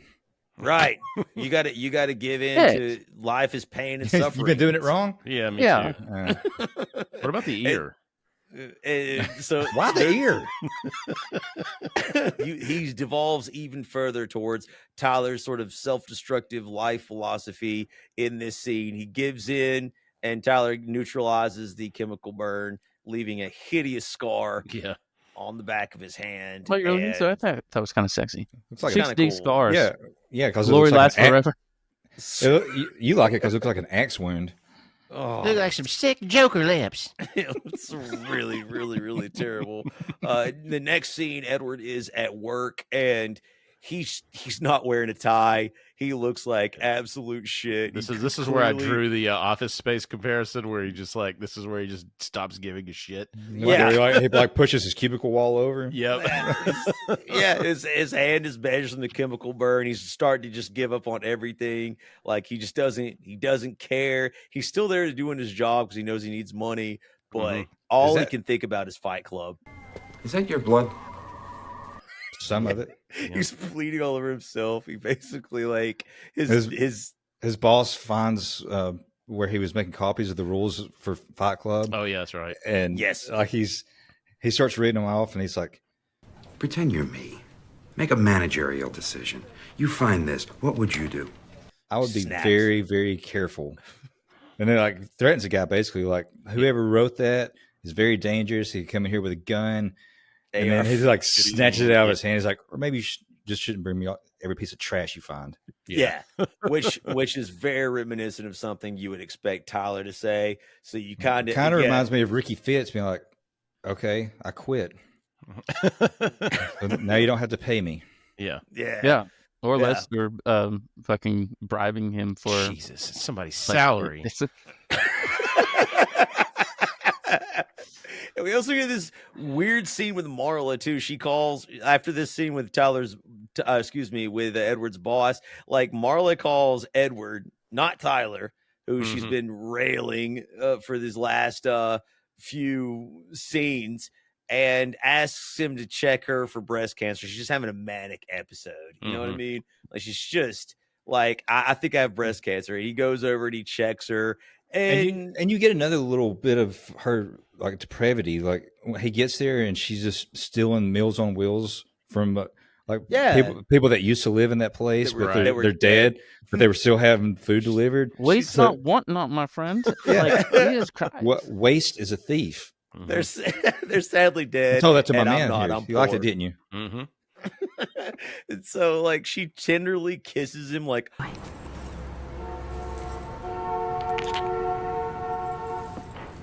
we done? Yeah, we're done. See you around.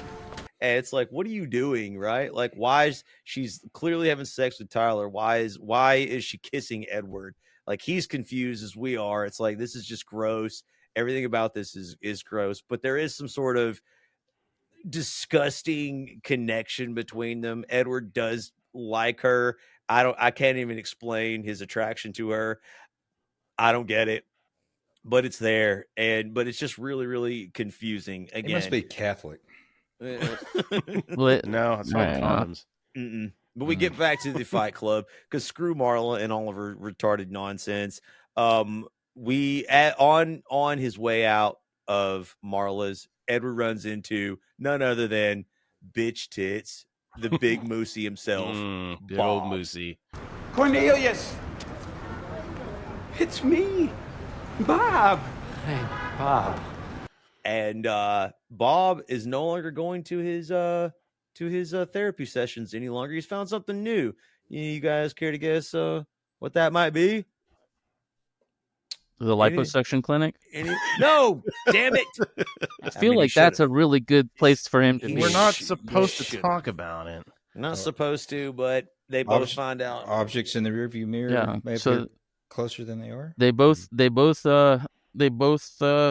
the rule by talking about it. Yep. Like you said. Yeah, because you're supposed to be talking about it and everything like that. He finds out that there's meetings on other days from Bob, who's going on like Tuesdays and Thursdays, and the narrator only goes on Saturdays. I go on Saturdays. So then, of course, they end up at the place fighting, which Bob breaks the rule by keeping his goddamn shirt on. So, I mean, what's the point of having fucking rules if you're not going to obey them?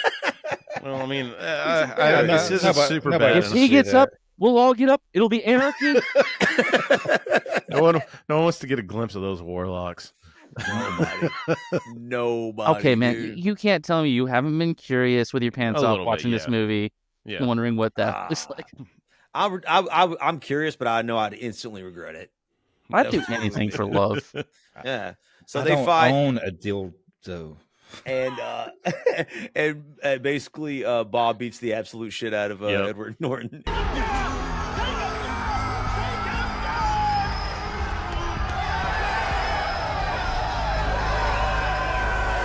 And they're buddies. And the scene after that is when all hell kind of breaks loose at the bar. Well, I think like they actually fought 3 times, and Bob actually was like, "Man, 2 out of 3 ain't bad."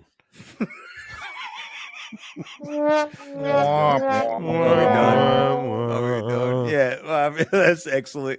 And so the next scene is the owner of the bar. Lou shows up. Fucking disgusting. He looks like Lou looks like he's fresh out of The Sopranos. He's got a fucking made man with him with a gun, and it's just he shows up in the middle of Fight Club, one of the sessions, and is just going to run everybody out. He demands everyone leave the bar immediately, basically at gunpoint, and Tyler confronts him. Well, it's good too because he's like, How much money is he getting for this? There is no money. Really? Free to all. Ain't that something? it is actually. And then he's like, "It smells like fish in here." He's wearing a wire. What is this? Some sort of code? These guys are cops. So then they start. Didn't his henchmen start beating him up first, and then it's Lou the whole time? The henchman has the henchman gun. pulls the gun. Yes. Yeah, he comes down there with the gun, and Lou tells him to but Tyler purposely he knows what he's doing. Like, Tyler's a master manipulator. Come on, Lou, we really like it. Come on, man, we like this place. Yeah, and he taunts Lou and purposely You don't know where I've been, Lou. Yeah. He purposely lets Lou beat the absolute shit on him, and he's just manically laughing. scenes. Yeah, and he has this laugh. It's like ha ha ha, ha, like it's the craziest laugh. And that's my sex laugh. Your mom's like, can we not do this? And there's another little hint there too. As he's getting his ass beat, Edward Norton starts to walk up, and he like holds him off, like, nope, yep, I'm doing this. I don't need. It's like when Jesus was being crucified. He's like, stop, guys. Exactly like that. I need to do this. Okay, that's what? Forgive Lou. It's in the Bible. He knows not what he's done. And so Lou beats the living crap out of him, and you think, how is this going to end? And Lou's just like, I already told y'all, get the hell out of here. And Tyler jumps on him. You don't know where I've been, Lou. Oh my God! You don't know where I've been. And his strategy is just bleed all over Lou, potentially infecting him with whatever. And this part made me laugh because like he's bleeding on him, and as he's doing it, like he goes, "You don't know where I've been, Lou. You don't know where I've been." Dude, he's just blood everywhere, like everywhere. And Lou is screaming. He's like, "Whatever you can." He's like, "You can use the place. Just get off of me, please. Yeah, you're so crazy." And so Lou. He lets them keep using the Fight Club, which makes no sense, but he just wants the hell out of there. And Tyler's absolutely lost his mind, and he gives all the members their first homework assignment. And their homework assignment is to start a fight and lose on purpose. Which, for real, the montage that follows is my favorite part of this movie. True though, like watch. Yes, yeah. People will go to obscene lengths to not be in a fight, right? Yeah. And I think probably we fall into that most of the time because it's not fucking worth it. Like you're going to jail. Like you're going, like 9 times out of 10, you're not going to knock a dude out and be like, "Hey man, good fight," and walk off. Like you're going to jail. My face is too gorgeous to be. It is. You know, you're the face of business. He starts the mechanic starts spraying the priest, and it knocks a Bible down and starts spraying the Bible, dude. And then when Bob's just chasing people in a building, to a fight, the priest montage. The priest's lip-wristed punch makes me laugh every time because it's like. Yeah, and then he runs. He's just like, "Oh, it's so funny, it's so good, it's so funny, man." And I always wanted a scene like later on where the priest is part of like Project Mayhem. Oh, that would be awesome. Yeah, if he had joined Fight Club after that, that would have been awesome. Cool. Yeah, but next scene, go ahead. Edward Norton is next up is next up, and you see him approaching his boss, and so we already had that montage, and you think, "Oh shit." Here it comes. He's about to beat the shit out of his boss or let his boss beat him up, taunt him. That's not what happens. He has other ulterior motives. In fact, he flat out comes in and tries to blackmail his boss, like out of the blue. And I remember this was a shock to me when I watched it this time because I'd forgotten how this kind of went down, right? Same so here. Edward goes into his boss's office and for a little chat. And they sit down, and his boss just looking for an excuse to fire him. Right. Like he can't stand Edward Norton's character, obviously, for reasons. He's disheveled. Things are going downhill. He's smoking inside the building. He's just being an absolute piece of shit the entire time, but he's still doing his job. So I guess he's a necessary employee. But Edward's like, listen, I want to do my job from home. Like, I don't need to be here, and you're basically going to give me that. His boss is like, no, you're fired. Get the hell out of there. Yeah, he's like, he knows. Yeah, he knows all these secrets, all these like workarounds. Yeah, that would land that company in so much trouble. Right. And it's like, you keep me on the payroll as an outside consultant, and in exchange for my salary, my job will be never to tell people these things that I know.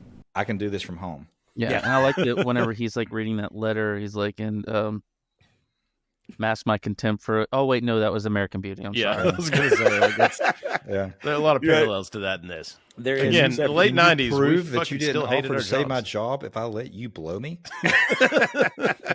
Except for instead of letting him blow him, he beats the ever living shit out of himself. So Edward Norton just starts to punch himself in the face, And throw for some- himself on a For some reason, backdrop, for some reason that reminded him of his first fight with Tyler. Go Weird. figure. Yeah. Right? How strange is that? Yeah, where he's beating himself up. He He throws does a it like back bump through the, I think it's- coffee table, and he gets thrown, Irish whipped into the. That reminds me of cabinet our shit. first bookshelf. fight. Remember, Chris? Oh, Mhm. good times. When I powerbombed So, you to the table. He tried to kill me. So the back bump, Chris. Well, to be fair, you tried to kill him with ham first. You did try to kill Right. me. No. We got these events mixed up. And the best part of this scene is though, right as Tyler starts to beat himself up, which no one is ever going to believe, of course, because obviously there's no security cameras for some reason in this guy's office for It is in the normal late reasons. 90s, It's yeah. 1999. Well, And so, that dude's beating meat in there with the doors that's closed. true. Probably sexually harassing the female employees. You're right. Yeah. But so he's God, the basically on 90s his were so hands and he's on his hands and knees When begging security for his comes life in. when security comes in, which I thought too, because I was like, when I was watching this back now, like I'm like, okay, well, if you're punching somebody, you're gonna have blood and shit on your hands. But if you watch, like right when they walk in, he puts his hands on his hands, so now there's blood on his hands, on his shirt, so it's like there's like plausible deniability there or whatever. I was Yeah. like, yes. Yeah. Plus what he knows, like it cuts, and this badass scene of Tyler whistling as he's leaving with everything he asked for, a modem, a fax machine, a computer. Telephone, computer, fax machine, 52 weekly paychecks, and 48 airline flight coupons. He in a shopping cart, the security's escort him out, and he's whistling, and blood is gushing down his face. He's like completely like fucked up from the fight, and he's just having the best time. And that's how Fight Club basically gets the funding to be 7 days a week, which was Tyler's and Edward's dream, right? Is to just do that shit full time and not have to go to work. Evidently, at the same time, it's briefly mentioned that Tyler is fired or suspended from his job concerning the urine content of the food at the job where he works. And in the book, it says something about how meringue absorbs smells. Oh, God. So it was talked about like how they would fart on meringue. Yeah. Oh, That's how meringue is made. By farting? Do you know how? Do you know how crystals are made? God damn it, Chadwick! Enlighten me. You'll find out if you watch our '90s soundtrack episode. You guys don't pay me enough to watch. No, that's Billy Madison. Oh, that's right, it's Billy Madison. You stay it's out home. now. Yeah. You can stay home. Help me shave my armpits. All right. So now funded by Edward's scheme, Fight Club. Fight Club has grown substantially more than either Tyler or Edward could have possibly dreamed, and evidently Fight Clubs are rumored to be popping up all over the nation now. It's just catching fire, the idea of Fight Club. Tyler begins concocting stranger and stranger homework assignments for the members, however, including now pranks, acts of vandalism, destruction of public property, all seemingly targeting government agencies and the rich. Yeah, that what was the billboard? That Volkswagen Bug had it coming though. Yeah, it did. Actually, I believe that like the Ed Norton and Tyler Durden, Ed Norton and Brad Pitt decided that they wanted to do that to a Volkswagen Bug because like it was kind of like making something consumerism out of an old. Yeah, well, I think that was like right after they re-released those. Yeah, right? they just came out. Yeah, and it was basically not the same fucking thing, and they have just made it more sleek and made it commercial. And so like they had a problem with how they re-released the bug because it was a cultural icon of the 60s, a countercultural icon of the 60s. Well, and the idea of the bug, the Volkswagen like bug or Beetle, was the fact that it was cheap. It was supposed to be cheap, like a working man's car, right? Super reliable, something that, you know, anybody could afford. Like that was sort of the idea behind it, right? And then when it was re-released, not only was it slicker, but it was really expensive. Like it was a rich person's car. Like suddenly, and they were super popular. Like I do remember that. It was a rich Sweet 16 girl car. Yeah, no joke. And I think around this time, this is when they jump on the bus too, and Ed Norton's like, is this what a man looks like, or something like that? Yeah. And then like the guy pushes past him, and they cut to them fighting. Now I don't know if this is true or not, but I think that the guy that pushes past him with the long hair is the guy that he's beating the shit out of on the ground. I think it is. It And looked so, like like, him because they both had long hair. Yeah, and so like whenever he pushes past Tyler, he doesn't say anything. When he pushes past the narrator, he's like, "Oh, excuse me," and then like it flashes over to him. Of course, right after he's saying, "Is this what a man looks like?" they show Brad Pitt in all of his fucking glory, and it is like the greatest body of all freaking time on screen. And so, smoking's cool. So like now he's like sitting there criticizing, this is what a man looks like, but that's his idea of a man now. And so he now has this picturesque body right there. And so as the narrator is deteriorating throughout the movie, Tyler becomes more buff, more beautiful, more fashionable. Everything looks better on him. He's tanner and all that stuff. So I look how you want to look. I fuck how you want to fuck. He does. And that's funny when he points to that, the Tommy Hilfiger, whatever sign. Tyler's the one that's laughing. Like he was like, Tyler busts out laughing. He's just like, self-improvement's masturbation. But it also, exactly. And it also shows the hypocrisy of that mindset where he's criticizing that look, but at the same time, he's still idealizing it. And that's creating Tyler in that image. Yeah. You know? Right. And right after that, there's this scene where it's kind of confusing to me too.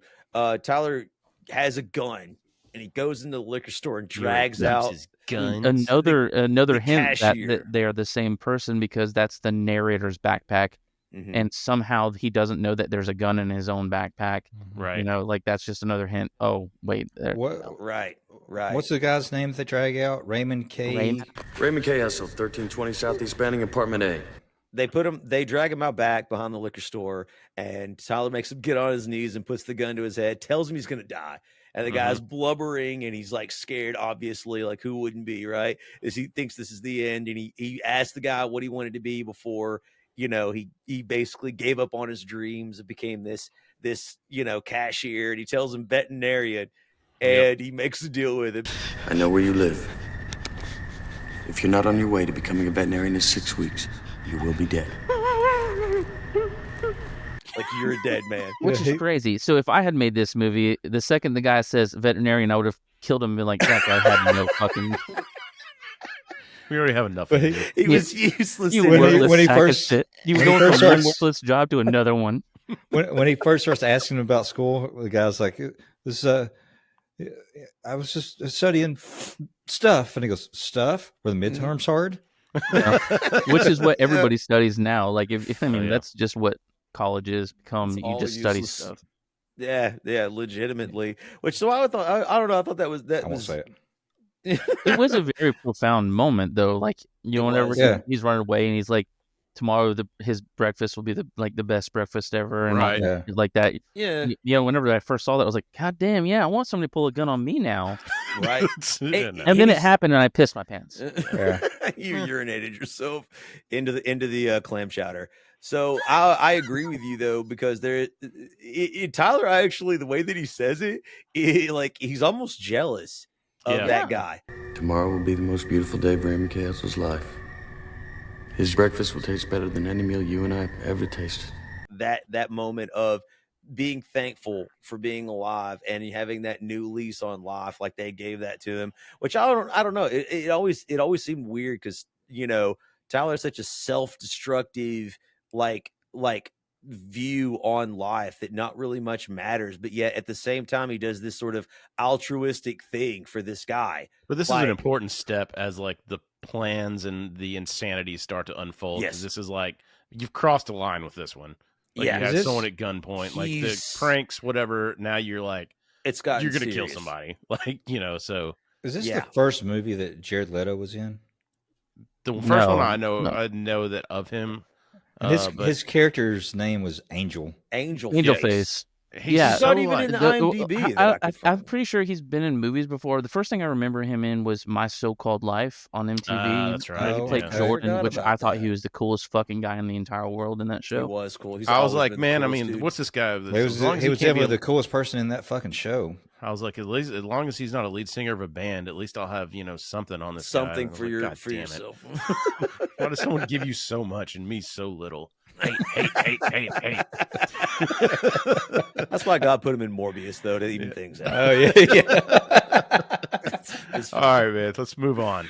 He got so yeah, you're absolutely right what you said. Like Tyler's sort of crossing the Rubicon here. Like he's sort of escalated things into being more and more serious, and we finally find out what his true focus sort of has been this entire time. Because from the Fight Club members, he begins to recruit willing soldiers into this paramilitary group, this radicalized group he calls Project Mayhem. Well, let's call it what it is. It's a terrorist cell. Yeah, I mean, that's what it is. Yeah, I mean, for all intents and purposes, shaving their heads, like putting them through basically Hell Week and all this stuff, like a cult, man, testing their loyalty, like the first monkey into space. Mm-hmm. Hey, was that a real thing? Did they send a monkey to space? Yeah. Mm-hmm. Yeah, we're still waiting. I mean, he should be back any day now. I think day now. We have the monkey flags out. We're ready to. I didn't know. I mean, I knew they faked the moon landing. I didn't know if they faked. Yeah, he actually came back to Earth. He starred in some movie that just came out this week. I forgot what it's called. So they're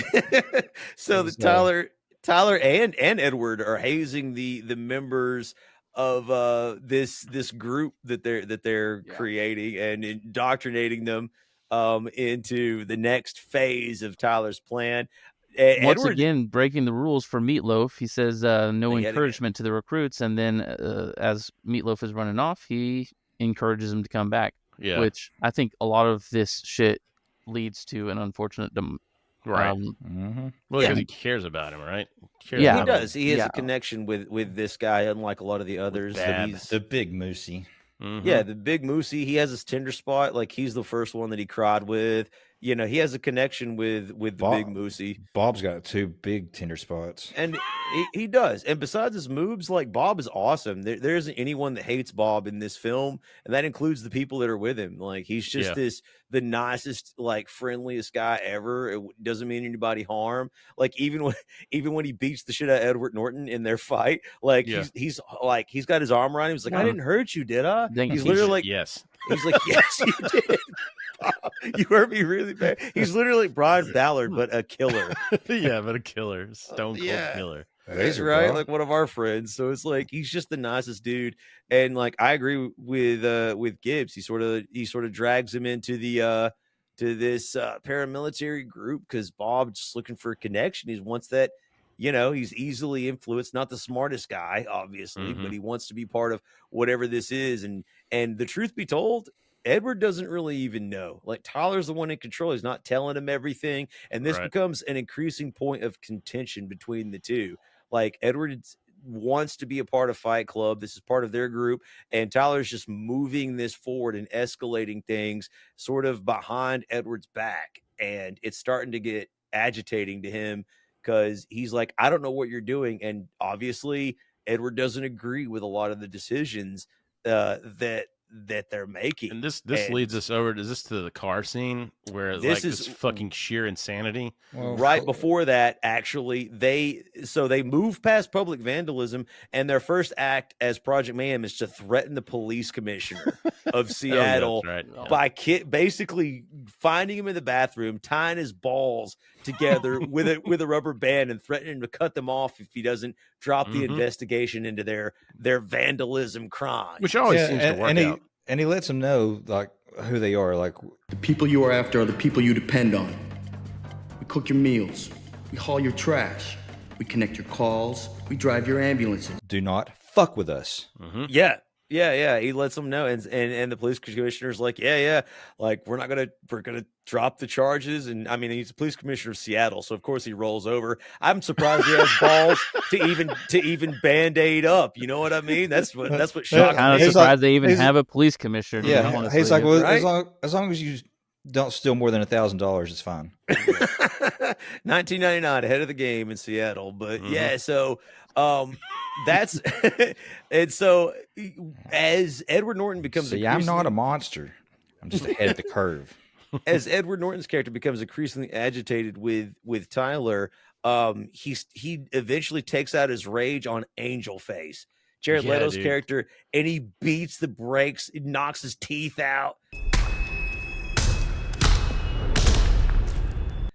Permanent, hospitalizes him. And I love that little monologue when he's beating the shit out of him too. Like, I wanted to open the dump valves on oil tankers and smother all those French beaches I'd never see.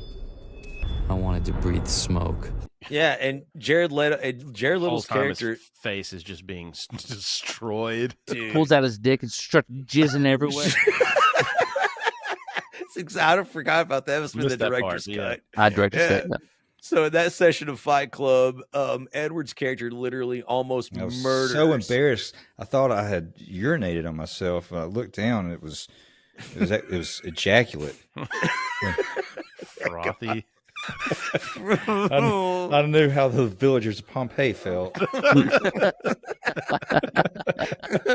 And so Edward takes his aggression out on Angel Face, nearly kills the guy. And this is what's weird, is because Tyler and Edward's characters almost switched. And when it's over, Edward's character is like, I just felt like destroying something. Yep. And he's almost really angry and malicious. And Tyler's the one that's like, dude, get this guy to the hospital. Like, what are you doing? And they get in a car, and this is what Chris is talking about. They start to drive, and they have it out. And there's two members of the of Project Mayhem behind them.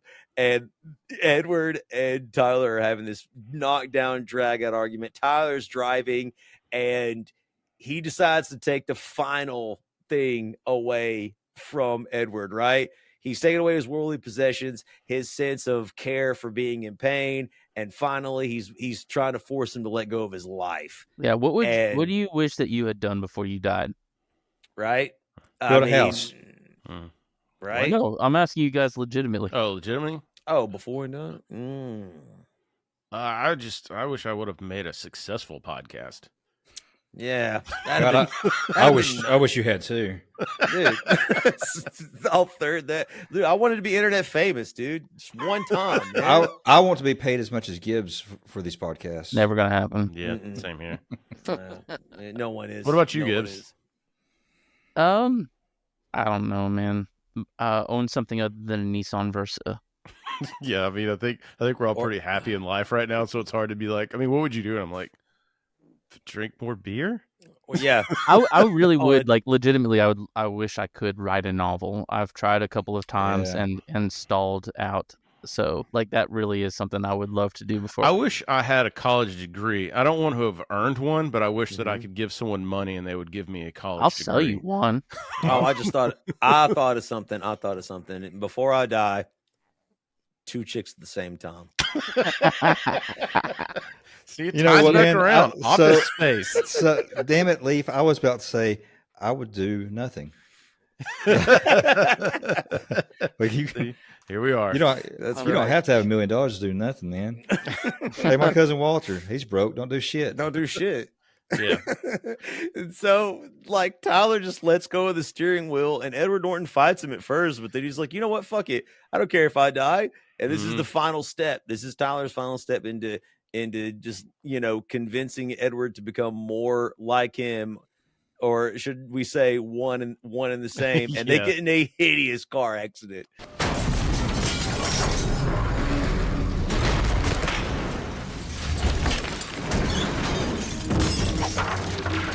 Including the 2 poor bastards in the back who are they all live, oddly enough, but yeah, they get in a hideous car. The narrator crash. kind of reflects back too on all the recall shit and the crashes he's been to, and like, yes. So if you're those other two members of Project Mayhem in the back seat, how does that conversation look to you?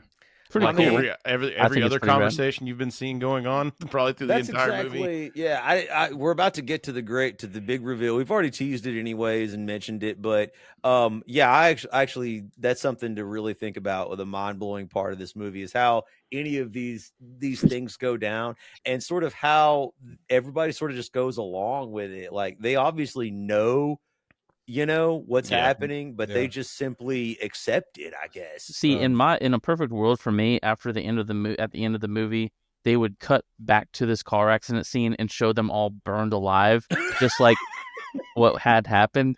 And then there's another adjustment guy from that same company. Yeah, he's looking at their dead bodies, making fun of. He's like, "There's no fat people in this car." Yeah. Actually, it just cuts back to the first of the movie when he gets in the first fight, and they're like, he's been in a coma for like 6 months. So the whole Project Mayhem comes to a head when, unfortunately, and during one of the missions, Bob is killed. Yeah, and man, it is sad fucking moment too. Sad moment. Also, is he gonna be okay? And it's a gross moment too. Considering you could literally see his brain matter fall out of the back of his skull. No, he will not. You guys don't know that you don't need brains to live your life. Just look at half of America. It's true. It's true. They continue on. The best part is Gibbs doesn't say what half. Who knows? Stupid fucking argue in the comment section, ladies and gentlemen. Unfortunately, we know you won't. Mm-hmm. Bob perishes, but his name isn't Bob. We find out indeed his name is Robert Paulson. His name is Robert Paulson. His name isn't that a little Robert Paulson. Really weird because the voice actor. Yeah. I always think that. It's Paulson. Like, hold on a second. Are we talking about the Animaniacs guy? Like, did somebody in this movie, did the writer have a beef with Rob Paulson from Animaniacs? And he was like, dude, growing Ninja up, I knew Turtles. like 4 Rob Paulsons. I mean, true. And so the cult, and 7 Dave Couliers.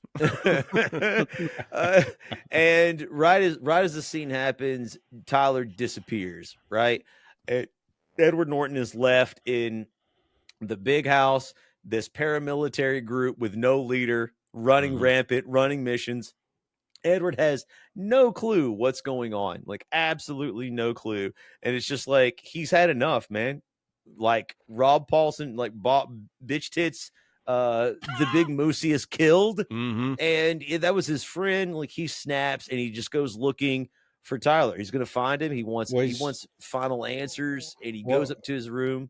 So after like Tyler disappears, Edward's still there in the house, and like all those people are like working, and Marlo walks up. Yes. And he's like, he's not here. What? Tyler isn't here. No, she's all confused and just like walks off. Gets pissed. Which is another little hint. Yeah.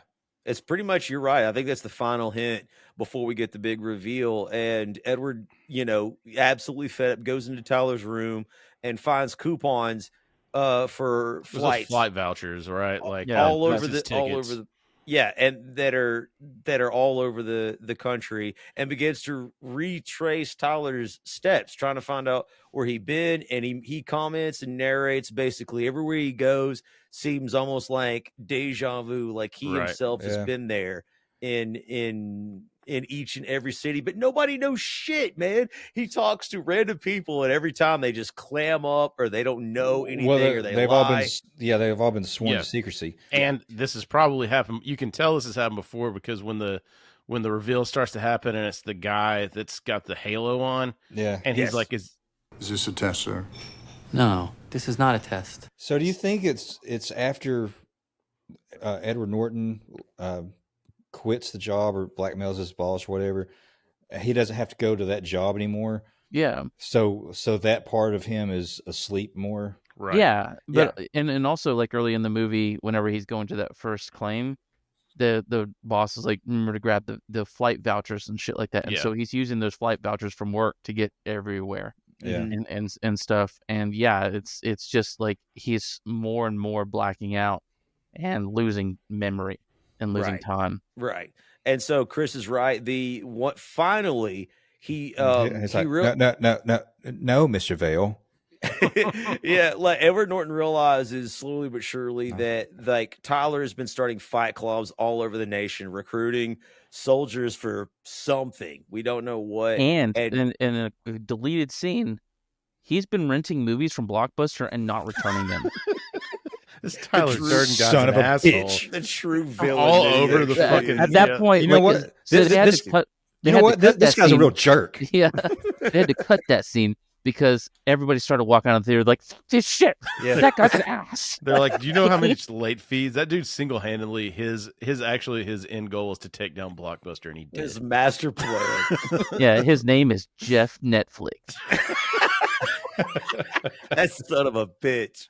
Jeff, Son of a bitch. And so Chris is correct, as he mentioned. There's a finally Edward runs up on a bartender with a halo as a broken neck, assumedly from the Fight Club, and he spills the beans. He tells Edward Norton the truth. Please return your seat backs to their full, upright, and locked position. Edward Norton's character is indeed Tyler Durden, one and the same. Yes, he has split personalities or dissociative identity disorder, assumedly from his born from his suppressed rage, depression, and desire to escape his mundane life. He created an alternate personality It's mundane. It's great.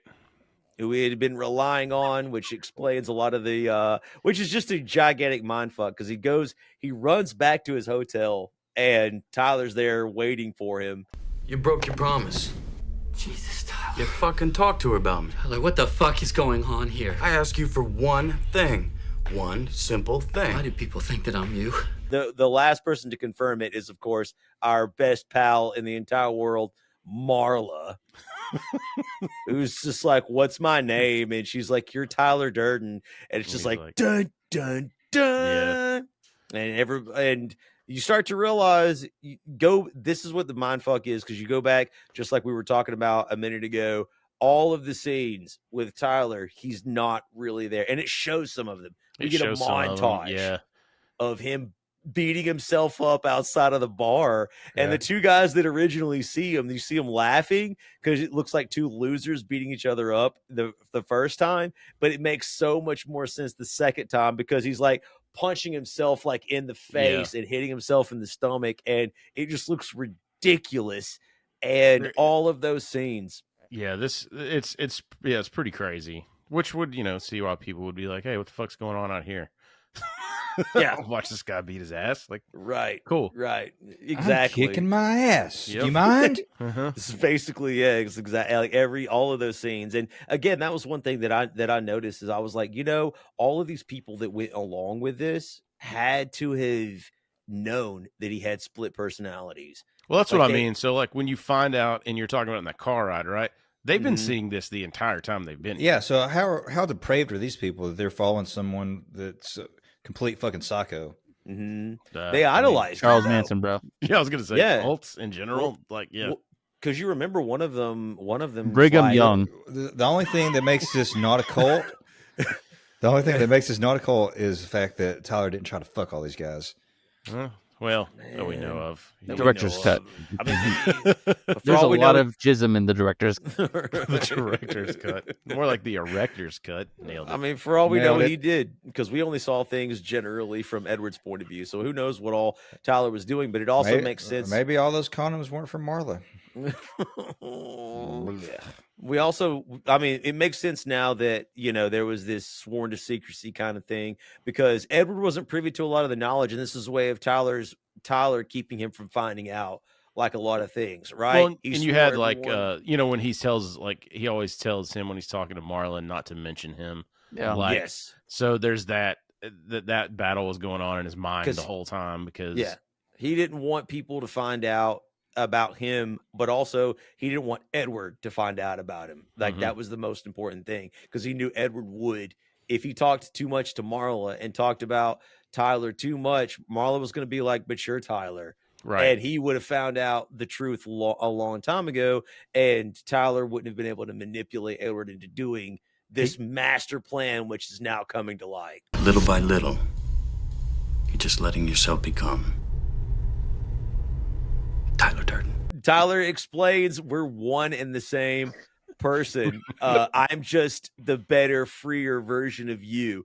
Yeah. I didn't create me. You created me, and I'm doing what I was created to do. And that's this master plan. And they start fighting each other for consciousness of Edward's body. Yeah, and also like was me, myself, and Irene when they have the same thing happen. Yes. Like, it's just basically the exact. Got you, Papa. Love you, Daddy. Love you, Daddy. And so like, yeah, like it's a frightening thing. I can't imagine this being a real thing. It seems insane. Yeah, that you could just lose consciousness and someone else is just running your body on, and you're on autopilot. Yeah. You guys know that's exactly how I feel every time I watch one of these episodes, because I have no fucking recollection of recording these. It's like, I'm sure it has nothing to do with the booze. It's brand new every time. Well, good for you. I'm glad you got every time's like the first time. Yep. Enjoy the show. And so Tyler's ultimate plan with Project Mayhem is to destroy these buildings, housing credit card companies, and to basically erase everyone's debt records. So he's going to erase everyone's debt. So like that's right. the end goal is to even the playing field.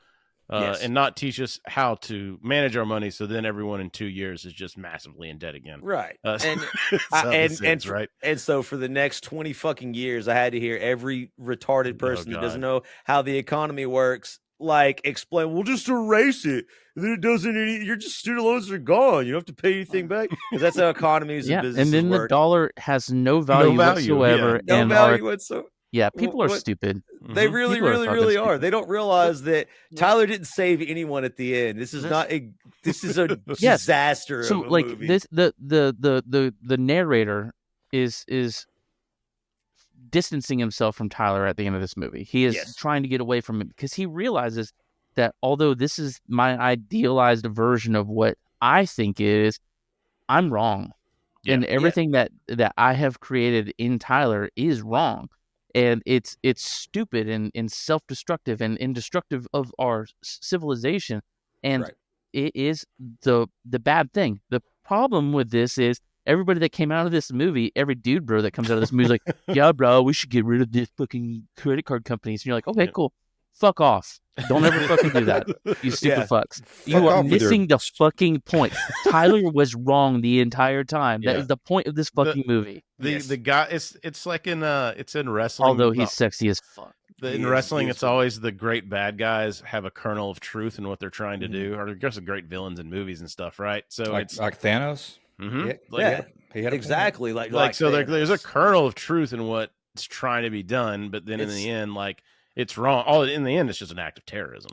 It is, and you can't like Skynet. They had it right. Deja vu, all over again. Yeah, with enough soap, one could blow up just about anything. Project Mayhem's main goal is indeed to basically blow up all of these buildings and erase the debt for the entire country. And Edward realizes he must be stopped. That's not how financial institutions work. You can't collapse the banks. Like, this is the apocalypse that Tyler is trying to bring across. But like Gibb said, like, he's the idealized version of himself now, right? Like, this is fantasy brought to life. And Tyler doesn't know any better. This is what he was created to do, is to go to the extremes. And that's what he's doing. And he has set everything up, and he is damn good at it. And so Edward, in vain attempt to stop everything that's going on, he tries to put Marla on a bus and get rid of her, because obviously he cares about her. Get rid of her? For some reason. Take care of her. No. He tries to protect her because he knows that Tyler, now that she knows their secret, will probably try to eliminate her because he's crazy. Mm-hmm. And so he tries to put her on a bus, and then he tries to turn himself into the cops and explain the entire plot. Little does he know that the majority of the police force is part of the Fight Club and Project Mayhem with orders Yeah, if anybody tries to stop him, we have to take their balls. Somebody timing this? No! Keep your mouth shut. Yep. With orders from himself to cut his own balls off. You told us you'd say that. Luckily, he's definitely say that. Luckily, he's. This is a lot like whenever I was drunk, Chris, blackout drunk, and I pranked myself. This is checking a lot of boxes. This is evidently a legitimate thing. Ambien Chris? You're on the Chris is on the verge of having split like multiple personalities. He was this close. And so awesome.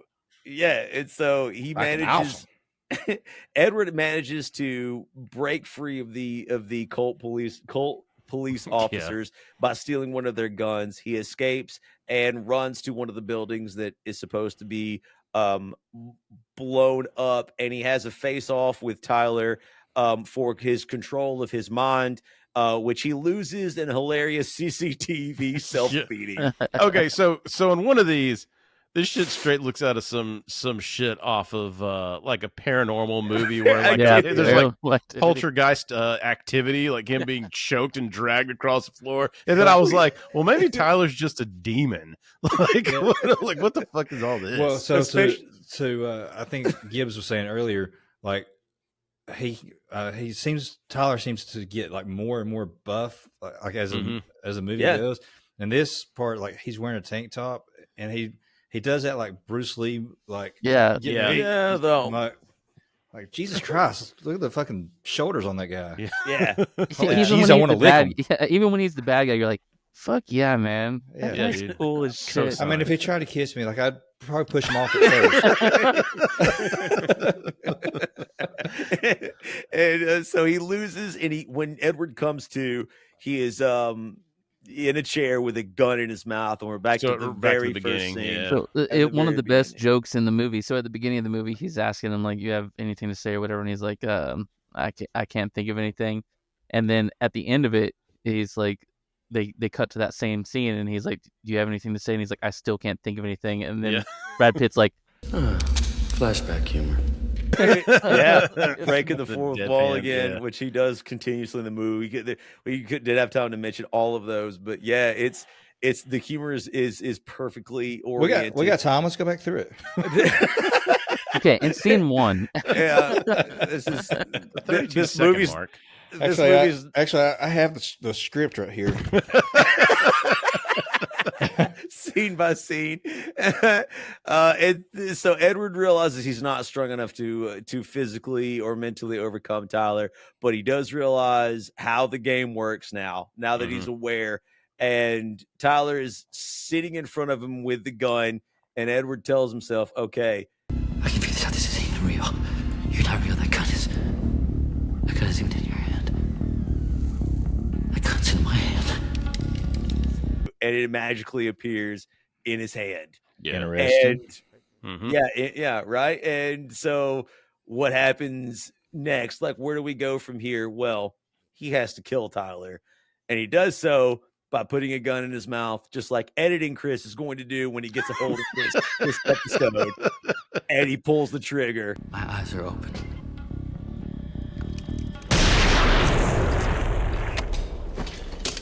And just like shoots himself in the mouth, and symbolically hitting Tyler in the head. And cool fucking scene here where the gun smoke is coming out of Tyler's mouth. Just like that girl from Hole did to that blonde-headed. Allegedly, that's ignorant. We're getting sued for defamation. Courtney Love was considered to be Marla Singer in this movie. Mm-hmm. I forgot about that. Everybody was like, "Well, I'm afraid she might kill me." Ed Norton's like, "I don't know. I don't know about that one. I don't know about that. I don't want a shotgun in my mouth." So Tyler is killed because it showed the scene after Edward shoots himself in the mouth. Like Tyler's head's like blown off, and he dies. His name was Robert Paulson. So he defeats him. And right then we find out Marla unfortunately did not escape on the bus that she was put on. She was summarily captured by the cultists and brought to Edward Norton. And Edward Norton immediately dismisses all of his thugs, tells them to go wait for him downstairs. Did you say cultists? Yes. Can we call them second suitors? Cultist sounds like a bathroom code. I thank you. Yes, and so the Project Mayhem thugs were summarily dismissed, and he's trying to explain to Marla what happened and what's going on. She's still mostly confused about what was going on. As everyone probably was. And she's pissed. You know what? Like, as she's walking up to him, she's pissed, and then she sees the giant fucking gaping hole. Yeah. Oh my god! Yeah, Yes. and she is so hard up for cock that she's like, I'm okay with it. Can you turn your head slightly to the left while we're doing it, just so I don't have to stare into that thing? She is in the Rector's cut. Marla is actually Chloe. And so cue the Pixies song as which the is buildings, the most 90s way to end this movie is that cue the anal nitrate. You see all the buildings blowing up while the Pixies start to explode. Tyler's plan, even though he is dead, I guess you could say, his plan is dead. is a success. The all of his plans came to fruition. The buildings explode, assumedly devastating the finances and economy. And while most people view this as a victory, this is absolute L for America. It then cuts to Jay from Jay and Silent Bob Strike Back, and he's like, "What the fuck is the internet?" Exactly, dude. Exactly. You are the ball lickers. Well, Excellent. All right, guys. This one obviously is a thumbs up from all of us. If you have Hulu Live, I think you can stream a semi-edited cut on FXX. But wow, otherwise, you're gonna have to fucking buy it because it's not free on anything. Yeah, don't watch an edited version of it. Do yourself a favor. Yeah, what happens when you make friends with people in the Alps? Take the fuzzy elephant. And with that, we'll head over to our Norm Macdonald clip of the week. In an interview this week, Bob Dole said he is strong enough to handle the pain of losing the presidential election, although he did admit that the shock of winning would give him a giant heart attack.